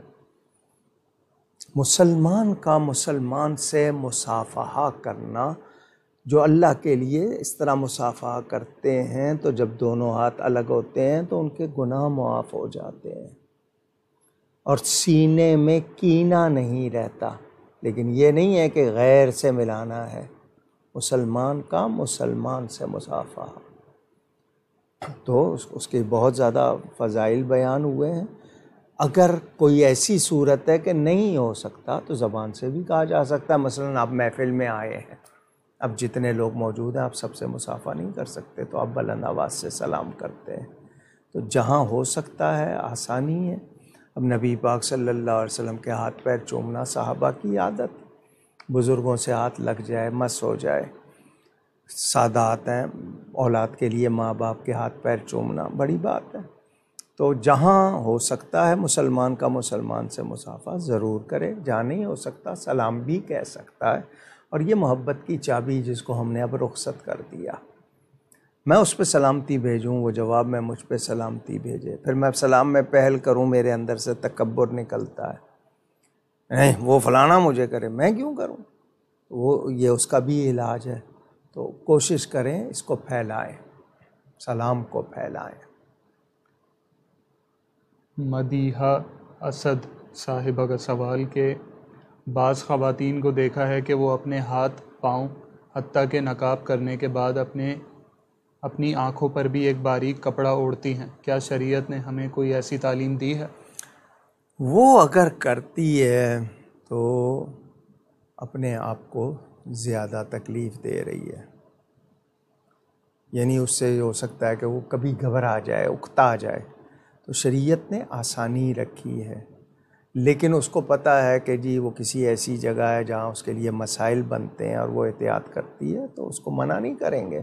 لیکن اس کے لیے وہ چیز مصیبت بن جائے، معلوم ہوا کہ جی بالکل ہی اس سے چلی گئی، تو جتنا حکم ہے، یہ جو رسٹ کہلاتی ہے، پونچی کہتے ہیں اس کو، یہ پاؤں کے ٹخنے سے لے کے پورا پاؤں، یہ ہاتھ اور یہ جو اتنا آنکھیں کھلی رکھے، باقی ڈھانکے آسانی رکھے. اب دستانے بھی پہن رہے ہیں، موزے بھی پہن رہے ہیں، آنکھوں پہ بھی وہ لگا رہے ہیں. اب بعض عرب میں وہ ایک ہوتا ہے چہرے کا بنا، وہ چہرہ نہیں لیتے، وہ لے لیتے ہیں، اس سے چہرے کی ساخت نہیں نظر آتی، بچ جاتے ہیں، وہ اور بات ہے، لیکن اس میں سانس لینے کے لیے آسانی. اب یہ گھبرا جائے اور پریشان ہو جائے تو آسانی.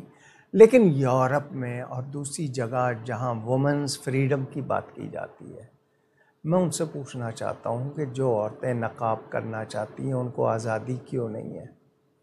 جو حجاب کرنا چاہتی ہیں ان کو آزادی کیوں نہیں ہے؟ کورونا آ جائے تو تم خود کہتے ہو کرو، اور ویسے وہ کرنا، ایک طرف کہتے ہیں عورت کو آزادی ہونی چاہیے، تو جو عورتیں اپنے لیے کرنا چاہتی ہیں ان کو تم کیوں نہیں آزادی دے رہے ہو؟ سوچنے کی بات ہے نا. اور ہمارے ہاں جو لوگ چاہتے ہیں کہ نہیں جی عورت اشتہار بنے، ان کو یاد رکھنا چاہیے باپ بھی، بھائی بھی، شوہر بھی، بیٹا بھی، 4 آدمیوں سے سوال ہوگا. ان کو یہ نہیں ہے کہ جی میں بیٹا ہوں تو ماں کو نہیں کہہ سکتا، بھائی ہوں تو بہن کو نہیں کہہ سکتا، شوہر ہوں تو بیوی کو نہیں کہہ سکتا، باپ ہوں تو بیٹی کو نہیں کہہ سکتا. یہ نہیں، جو بات ہے اچھے انداز میں سمجھائیں، پیار سے بتائیں. محی الدین قادری صاحب کا سوال کہ قبرستان میں جگہ نہ ہونے کی وجہ سے لوگ پرانی قبروں کو خالی کروا کر اسی قبر میں دفن کر دیتے ہیں، ایسا کرنا کیا حکم رکھتا یہ ہے؟ ضد ہوتی ہے، اسی قبرستان میں دفنانا ہے، دور نہیں جانا. دور قبرستانوں کے لیے جگہ الاٹ کی گئی ہے، نہیں جانا. اسی قبرستان میں وہ گورکن جو ہے اس کو بھی پتہ ہے وہ پیسے لے رہے ہیں اور یہ ہو رہا ہے. قبر کا نشان موجود ہے، اس کو نہیں چھیڑنا چاہیے. کوئی قبر کھل گئی، بالکل صاف ہو گئی، اس میں کوئی ہڈی وغیرہ کوئی چیز نہیں ہے، اس میں دفنانا ہو اور بات ہے. لیکن یہ کہ باقاعدہ کہ جی یہ پرانی قبر ہے، ہٹاؤ اس کو، صاف کرو اس میں، یا یہ جی ہمارے کو 50 سال پہلے عزیز کی تھی، اب تو اس کی باڈی نہیں ہوگی، اس میں دفناؤ، یہ غلط طریقہ. قبر کا نشان موجود ہے، اس کو نہیں چھیڑنا چاہیے. اللہ معاف کرے. قبرستانوں میں جس طرح کاروبار ہونے لگ گیا ہے، میں حیران ہوں، حیران. اور ہم لوگ جو ہوتے ہیں جلدی میں بس مردے کو لگاؤ ٹھکانے کسی طرح، ہم بھی خیال نہیں کرتے ہیں بس اس وقت. اللہ معاف کرے، اللہ معاف کرے. مسلمان ہے نا، مسلمان ہے نا. دوسرے لوگوں کے ہاں دیکھیں کیا کیا وہ ان کا آسانیاں کرتے ہیں، ہم مسلمان ہو کے وہ کام کر رہے ہیں اور ڈر نہیں رہے. محمد عمر صاحب کا سوال کہ کیا نماز جنازہ قبرستان میں ادا کی جا سکتی ہے؟ قبرستان سے مراد کہ قبروں کے قریب ہے جگہ لیکن آگے سامنے قبریں نہیں ہیں. اب یہ کہ قبروں کے اوپر کھڑے ہوئے ہیں امام صاحب بھی اور دوسرے، وہ تو نہیں ہوگا. قبرستان کی دیوار ہے یا وہاں جنازگاہ بنی ہوئی ہے یا جگہ رکھی ہوئی ہے، وہاں پڑھا جا سکتا ہے. لیکن عین بیچ قبرستان کے آپ رکھیں جنازہ اور سارے قبروں پہ کھڑے ہو جائیں، وہ گنجائش نہیں ہے. زہیب حسان صاحب کا سوال کہ کیا مرد ایسی گھڑی پہن سکتا ہے جس کا کچھ حصہ خالص سونے کا بنا ہوا ہو اور کچھ حصہ چاندی کا؟ گھڑی ضرورت ہے، ٹھیک ہے. گھڑی کے یہ جو اوپر ایک رنگ ہوتا ہے، وہ اگر کمپنی سے بنا ہوا ہے سونے کا لیکن جسم کو نہیں لگ رہا، زیور میں کاؤنٹ نہیں ہو رہا، اس کا حکم اور ہوگا۔ باقی یہ جو بریسلیٹ ہے یہ سونے یا چاندی کا نہیں پہننا چاہیے۔ ایک تو چوری کا ڈر، چاندی کا ہے تو چلیں پھر بھی میں کہوں لیکن کیوں؟ آپ کو جس چیز سے منع کیا گیا آپ اس میں رستہ کیوں نکال رہے ہیں؟ جو زیور کے حکم میں سونا ہے تو ضرورت کا صرف بٹن، اس کے ساتھ چین نہ ہو سونے کی۔ بٹن سونے کے ہیں پہن سکتے ہیں، آپ کی ناک ٹوٹ جائے آپ سونے کی ناک لگا سکتے ہیں۔ آپ نے جبہ پہنا ہے اس کا جو کناری جس کو پائپنگ یا لائننگ کہتے ہیں سونے کی، وہ لگا سکتے ہیں جہاں اجازت ہے۔ جہاں اجازت نہیں ہے اس کی کوشش نہ کریں، کیونکہ ایک چاندی کے برتن میں، سونے کے برتن میں دنیا میں کھائیں پیئیں گے تو جنت میں پھر یہ راحت نہیں ملے گی۔ تو آپ وہ اتنا حصہ میں نے بتا دیا نا، اوپر رنگ صرف اتنا سا ہے باریک سا، یا اندر سوئیاں ہیں سونے کی، لیکن یہ کہ وہ آپ کے جسم کو نہیں لگ رہی ہیں، لیکن پوری گھڑی کا وہ جو فل سونے کی بنی ہوئی ہے وہ بھی منع کی گئی ہے، حالانکہ وہ ضرورت، لیکن چین جو آتا ہے یا بریسلیٹ آتا ہے تو بالکل نہیں ہونا چاہیے۔ عبد الکریم صدیقی صاحب کا سوال کہ اگر جمعہ کی نماز میں اتنی تاخیر ہو گئی کہ خطبہ نکل گیا تو کیا آپ نماز ادا کر سکتے ہیں یا کسی اور مسجد کا رخ کریں؟ لیکن آپ کو دونوں رکعتیں مل گئیں، اگر آپ کو نماز مل گئی، دونوں رکعتیں مل گئیں یا ایک رکعت بھی مل گئی جماعت کے ساتھ، تو آپ کی وہ نماز ہو گئی، آپ کا ثواب ختم ہو گیا، کیونکہ جس وقت خطبہ دوسری اذان ہو جاتی ہے تو فرشتے وہ ان کو رجسٹر کہہ لیں ایک طرح کہنے کو، جو ان کے پاس کتاب ہوتی بند کر دیتے ہیں۔ اب اس کے بعد آپ کی ادائی ہو رہی ہے، ثواب آپ کا چلا گیا، جتنا جلدی آئیں گے وہ زیادہ ثواب ہے، اور نماز آپ کی ہو جائے گی بشرطے کہ آپ نے ایک رکعت بھی پڑھ لی، باقی ایک رکعت اپنی الگ پڑھ لی، یعنی دہرانے میں آپ کے وہ جو تھا رہ گئی، لیکن یہ کہ جماعت میں آپ شامل ہی نہیں ہوئے، آپ کو جماعت میں شامل نہیں ہوئے تو پھر آپ کا وہ جمعہ نہیں، پھر آپ کو کسی اور جگہ جا کے پڑھنا ہے اگر وہاں پر ٹائم ہے کہیں اور ہو رہا ہے تو۔ حمزہ معین صاحب کا سوال کہ کہا جاتا ہے کہ غیر ضروری باتیں نہیں کرنی چاہیے، غیر ضروری باتوں کی شرعی تعریف کیا ہے؟ فضول گوئی، میں ایسے ہی بولے چلا جا رہا ہوں، نہ مجھے کوئی فائدہ نہ دوسرے کو، نہ وہ علم کی بات ہے نہ وہ اچھائی کی بات ہے، یعنی ایسی باتیں، ایک تو ہوتا ہے نا کہ آپ اپنا کسی سے درد بیان کر رہے ہیں، آپ کسی سے ایسی بات جس میں اس کے لیے یا میرے اپنے لیے معلومات تسلی ہو رہی ہے، کسی کی برائی نہیں ہو رہی، غلط کوئی ایسے، اور ہمارے ہاں ہوتا ہے نا صرف بات کرنے کے لیے اس طرح بات کرنا کہ ہم اس کو غلط لفظوں سے یا غلط مثالوں سے، تو جو باتیں لا حاصل جن کو کہیں، جن کا کوئی بینیفٹ نہیں ہے، آپ کے ہاں ان کو گوسپ بھی کہتے ہیں، یعنی فضول کوئی باقی کام کی بات ہے، اس میں کوئی تجربہ بیان ہو رہا ہے، کوئی بات سیکھنے والی ہے، کوئی اپنا حال بتا رہا ہے، آپ پوچھ رہے ہیں، مارکیٹ کی بات ہو رہی ہے، تجارت کی بات ہو رہی ہے، سیاست کی بات بھی ماحول کو سمجھ کر اس سے کچھ حاصل، مقصد یہ نہیں ہے کہ صرف ہم اپنے آپ کو ثابت کرنا کہ مجھے بہت زیادہ وہ ہے، وطن کی بات ہو رہی ہے، وہ ہو سکتی ہیں، غیر ضروری بات سے مراد وہ جس کا کچھ حاصل نہ ہو اور دونوں میں سے، کرنے والوں میں سے، سننے والوں میں سے کسی کو کوئی فائدہ نہ ہو، اور وہ بات بھی بے تکی ہو، نامناسب ہو، ان کو کہتے ہیں۔ یہ آج کا آخری سوال، انشاءاللہ جو سوالات رہ جائیں گے وہ اگلی نشست میں ابتدا میں لے لیے جائیں گے۔ آپ لوگ اپنے سوالات اسی لائیو اسٹریم کے کامنٹ سیکشن میں لکھ سکتے ہیں۔ لائیو اسٹریم کا کامنٹ سیکشن اکاڑوی ڈیجیٹل میڈیا کا بھی، اکاڑوی فورم کا بھی، دونوں جگہ آپ اپنے سوالات لکھ سکتے ہیں۔ اس کے علاوہ دونوں پیجز کے ان باکس موجود ہیں، اس کے علاوہ واٹس ایپ کی سہولت آپ کے پاس موجود ہے، آپ وہاں اپنے سوالات بھیج سکتے ہیں۔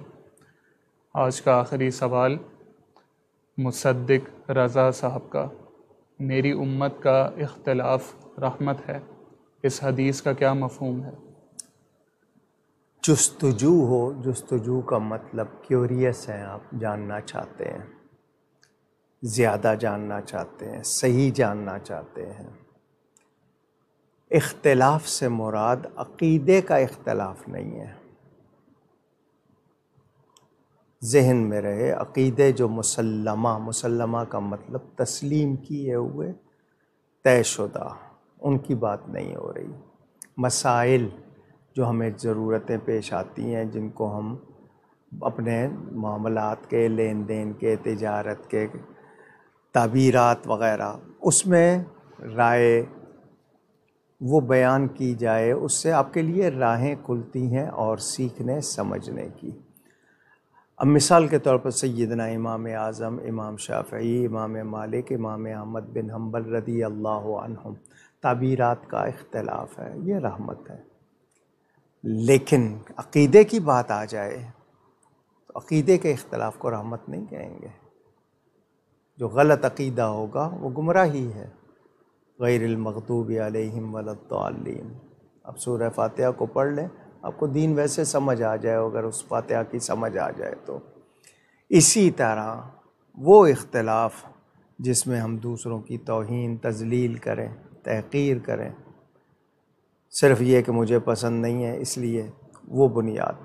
لیکن دین کی سمجھ کے لیے، طلب حق، احقاق حق کے لیے، وہ اختلاف جو ہے وہ رحمت کہا گیا، کہ یہ جستجو ہے، ان کی کوشش ہے کہ ہم صحیح بات پہ پہنچیں، صحیح چیز کو سمجھ لیں، منشائے خداوندی حاصل کر لیں، وہ رحمت ہے۔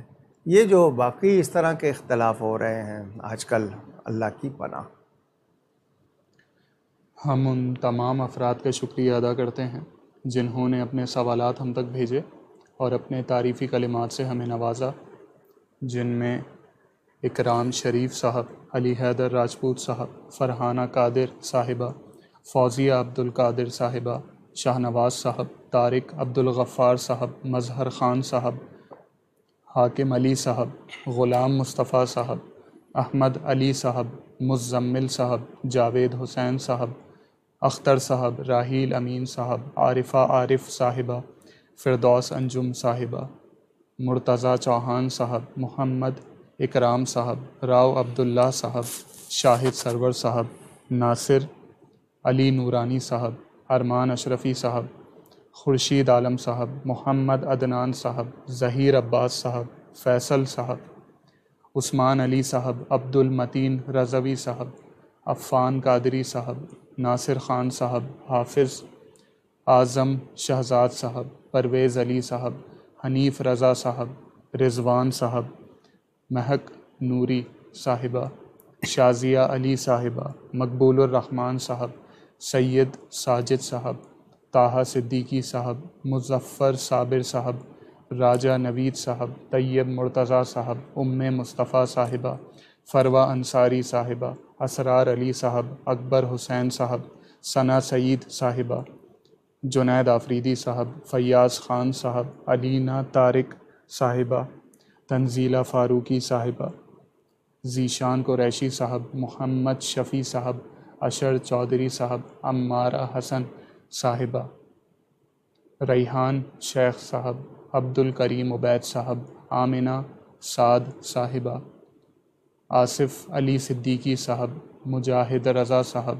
محی الدین قادری صاحب، تجمل انصاری صاحب، وسیع احمد صاحب، ندا فاطمہ صاحبہ، عادل خان صاحب، مدیحہ اسد صاحبہ، محمد عمر صاحب، زہیب حسن صاحب، عبد الکریم صدیقی صاحب، حمزہ معین صاحب، حنا حیدر صاحبہ اور مصدق رضا صاحب، اور جن جن کے نام شامل نہ ہو سکے ہم ان سے معذرت چاہتے ہیں۔ آپ ہمارے لیے دعا کیجیے گا، ہم آپ کے لیے دعا گو رہیں گے انشاءاللہ۔ سندھ میں جو ہمارا پاکستان کا صوبہ ہے، کچھ دنوں سے یہاں پر بپرجوائے سائیکلون، طوفان کی خبریں۔ یہ جو طوفانوں کے نام ہوتے ہیں سائیکلون وغیرہ کے، یہ پوری دنیا میں کوئی تنظیم ہے کہ ان ملکوں کے نام ان ملکوں والے رکھیں گے، انہوں نے بانٹے ہوئے ہیں، غالباً 6 زون بنائے ہوئے ہیں۔ یہ بنگالی کا لفظ ہے بپرجوائے، اس کے معنی تباہی کے ہیں۔ ان کا ایکسنٹ یا پروناؤنسیشن کیا ہے، بہرحال اردو میں بے پرجوائے کہا جا رہا ہے، معنی تباہی کے. یہ بنگالی زبان کا لفظ ہے. میں نے آپ کو بتایا نا، کچھ 6 زون ہیں وہ نام رکھتے ہیں. جیسے کہا گیا ہے کہ اگلا جو اس سے ہوگا، بھارت نے اس کا نام تیز رکھ دیا ہے ابھی سے، اللہ بچائے. حدیثوں میں آتا ہے قرب قیامت میں طوفان زلزلے زیادہ ہوں گے. ہمارے ہاں سنجیدگی، متانت چلی گئی. ہم لوگ تمسخر، جس کو آپ لوگ مذاق کہتے ہیں، ہر چیز کو ٹھٹھا کر رہے ہیں، طرح طرح کی باتیں. یاد رہے، ہوا جب چلتی ہے تو دعا کرنے کے لیے کہا گیا کہ یا اللہ اس میں خیر ہے تو میرے لیے خیر ہو، اور اگر اس میں شر ہے تو مجھے اس سے بچانا.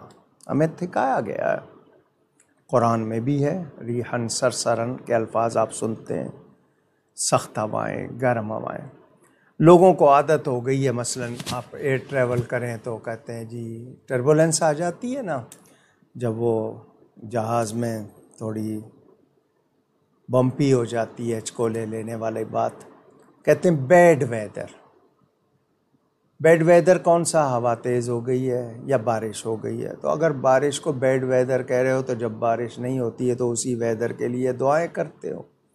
ہم یہ کہا کریں چینج، ویدر چینج ہو گیا موسم کی تبدیلی کی وجہ سے، یا ناموافق موسم کی وجہ سے کہہ لیں.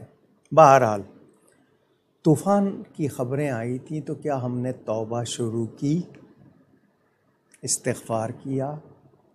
ڈرے نہیں، تفریح لے رہے ہیں.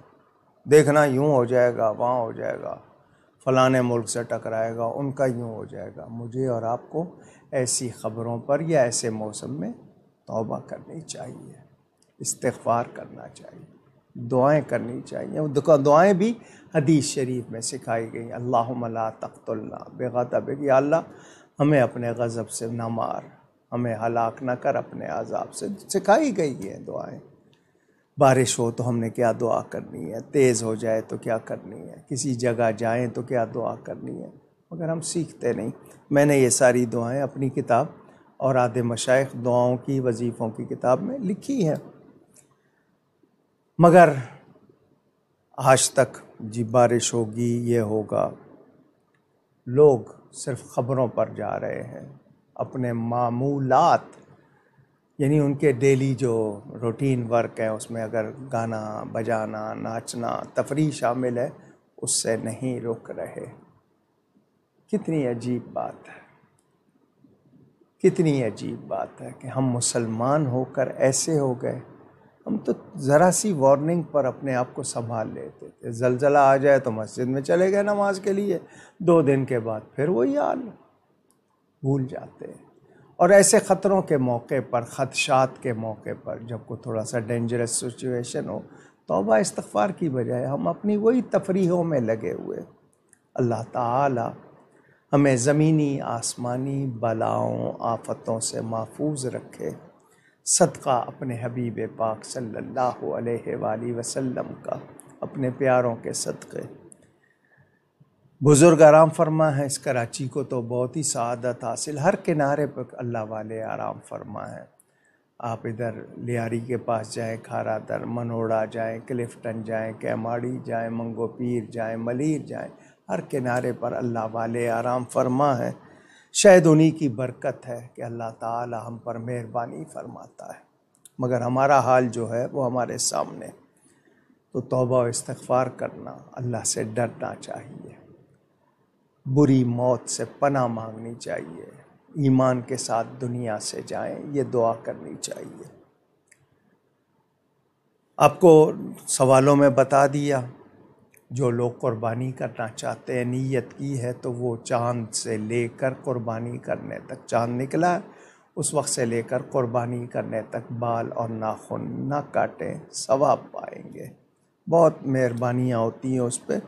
اللہ کا حکم ماننا، نبی کا حکم ماننا، خوش دلی سے یعنی فرض تو نہیں ہے، تو بھائی بہت سی چیزیں فرض نہیں ہیں، دوسروں کی خوشی کے لیے کرتے ہو تو اللہ اس کے رسول کی رضا کے لیے کرو، فائدہ ہی فائدہ ہے اس میں۔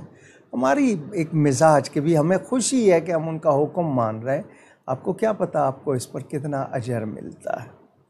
اجتماعی قربانی کے حوالے سے آپ کو بتایا، گلزار حبیب ٹرسٹ کے زیر اہتمام اس سال بھی اجتماعی قربانی، کمبائنڈ سیکریفائس قربانی ہو رہی ہے۔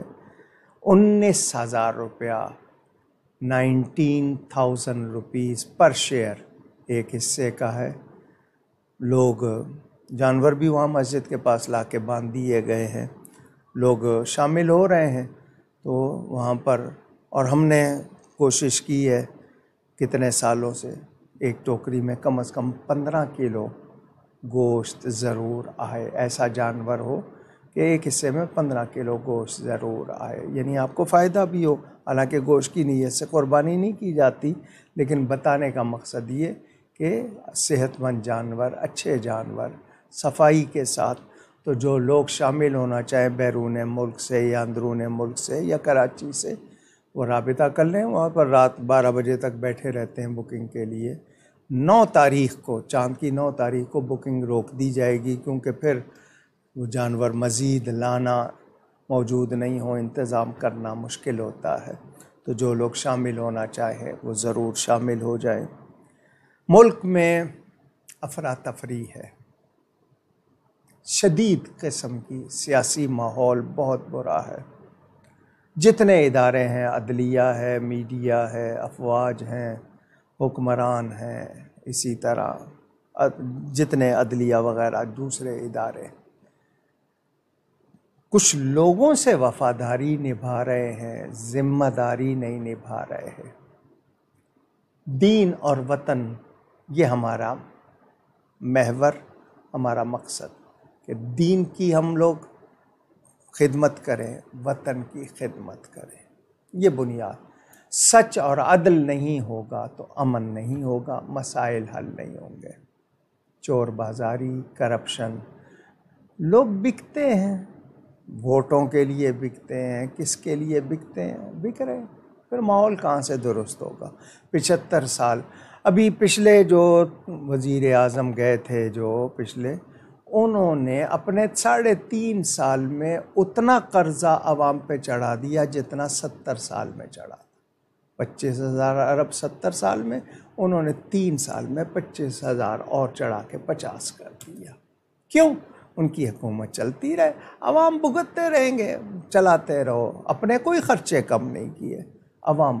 اب انہوں نے ابھی مہینہ کتنے ہوئے، 13 مہینے ہوئے، سنا ہے 14,000 ارب کا قرضہ اور چڑھا دیا ہے۔ ان کی حکومت بچی رہے، ان کی کرسی رہے، عوام بھلے کھا سکیں نہ کھا سکیں، پی سکیں نہ پی سکیں، رہ سکیں نہ رہ سکیں، شاید سانس لینے پر بھی ٹیکس لگا دیا جائے۔ سہولتیں آپ کو نہیں ملیں گی، آپ کے حقوق نہیں ملیں گے، ٹیکس آپ کو دینا ہوگا۔ بجلی بلیں کتنی مہنگی ہو جائے، پہنچے نہ پہنچے بل دے آپ۔ بل کا کیا نظام ہے؟ علاقے بانٹ دیے، اس اتنے علاقے کو اتنے یونٹ دیے جائیں گے، ہمیں اتنے پیسے چاہیے، وہ کہہ دیا جائے گا کہ اتنے پیسے چاہیے۔ جو چوری کر رہے ہیں ان کا وبال بھی ان پہ ڈال دیا جائے گا، بانٹ دو باقی سب کو۔ یہ ہو رہا ہے۔ اچھا جی، اتنے یونٹ یوز کریں گے تو اتنے پیسے، اس سے زیادہ ہو جائیں گے تو یہ پیسے، یہ ظلم نہیں ہے کیا؟ یہ مسند پر بیٹھے ہوئے لوگ کیا ظالم نہیں ہیں؟ اللہ سے نہیں ڈرتے؟ انہوں نے قبروں میں نہیں جانا؟ کہاں سے لائے ہیں یہ نظام؟ آپ اپنے پیسے بینک میں جمع کرا کے نکالیں تو ٹیکس دیں، 1,000 روپے پر آپ 400 روپے تک ٹیکس چلا جاتا ہے آپ کا۔ جنرل ٹیکس ہے، ایکسائز ٹیکس ہے، ویٹ ہے، یہ ہے وہ، الگ ٹیکس وہ دیں، اس کے ساتھ ہر چیز پہ ٹیکس دیں۔ یہ لوگ پھر بھی راضی نہیں ہوتے، کہتے ہم قوم کے خادم ہیں، اللہ تم سے ہمیں بچا لے۔ جیسے تم خادم ہو، خادم تھے تو فاروق اعظم تھے، خلفائے راشدین تھے، تم نہیں ہو خادم، تم لوٹنے والے ظالم ہو، جتنے ہو۔ صرف اپنا تجوری بھرنی. میں نے کہا تھا شاید پہلے بھی، یہاں چور ہونا شاید جرم نہیں، کمزور ہونا جرم ہے. کس کے ساتھ کیا کر رہے ہو؟ وہ آتے ہیں وہ پچھلوں سے، وہ جائیں گے ان سے. یہ ایک روٹین چلی ہوئی ہے. اس ملک کو ابھی تک محب وطن کوئی نہیں ملا جس کو واقعی کہا جائے. افواج سے کسی کو شکایت، عدلیہ سے کسی کو شکایت، حکومت سے شکایت، شکایتیں ہی ہیں نا. کیسا ہوگا؟ کیسے ہم نکلیں گے اس سے؟ اب یہ جو 10 دن آئیں گے، والفجر والیال عشر، بہت برگزیدہ دن ہے. چوری ہو رہی ہوگی منڈیوں میں. میں نے آپ کو بتایا نا، جانور بیچنے والے کیا کیا کر رہے ہوں گے، کیا کیا فراڈ ہو رہے ہوں گے.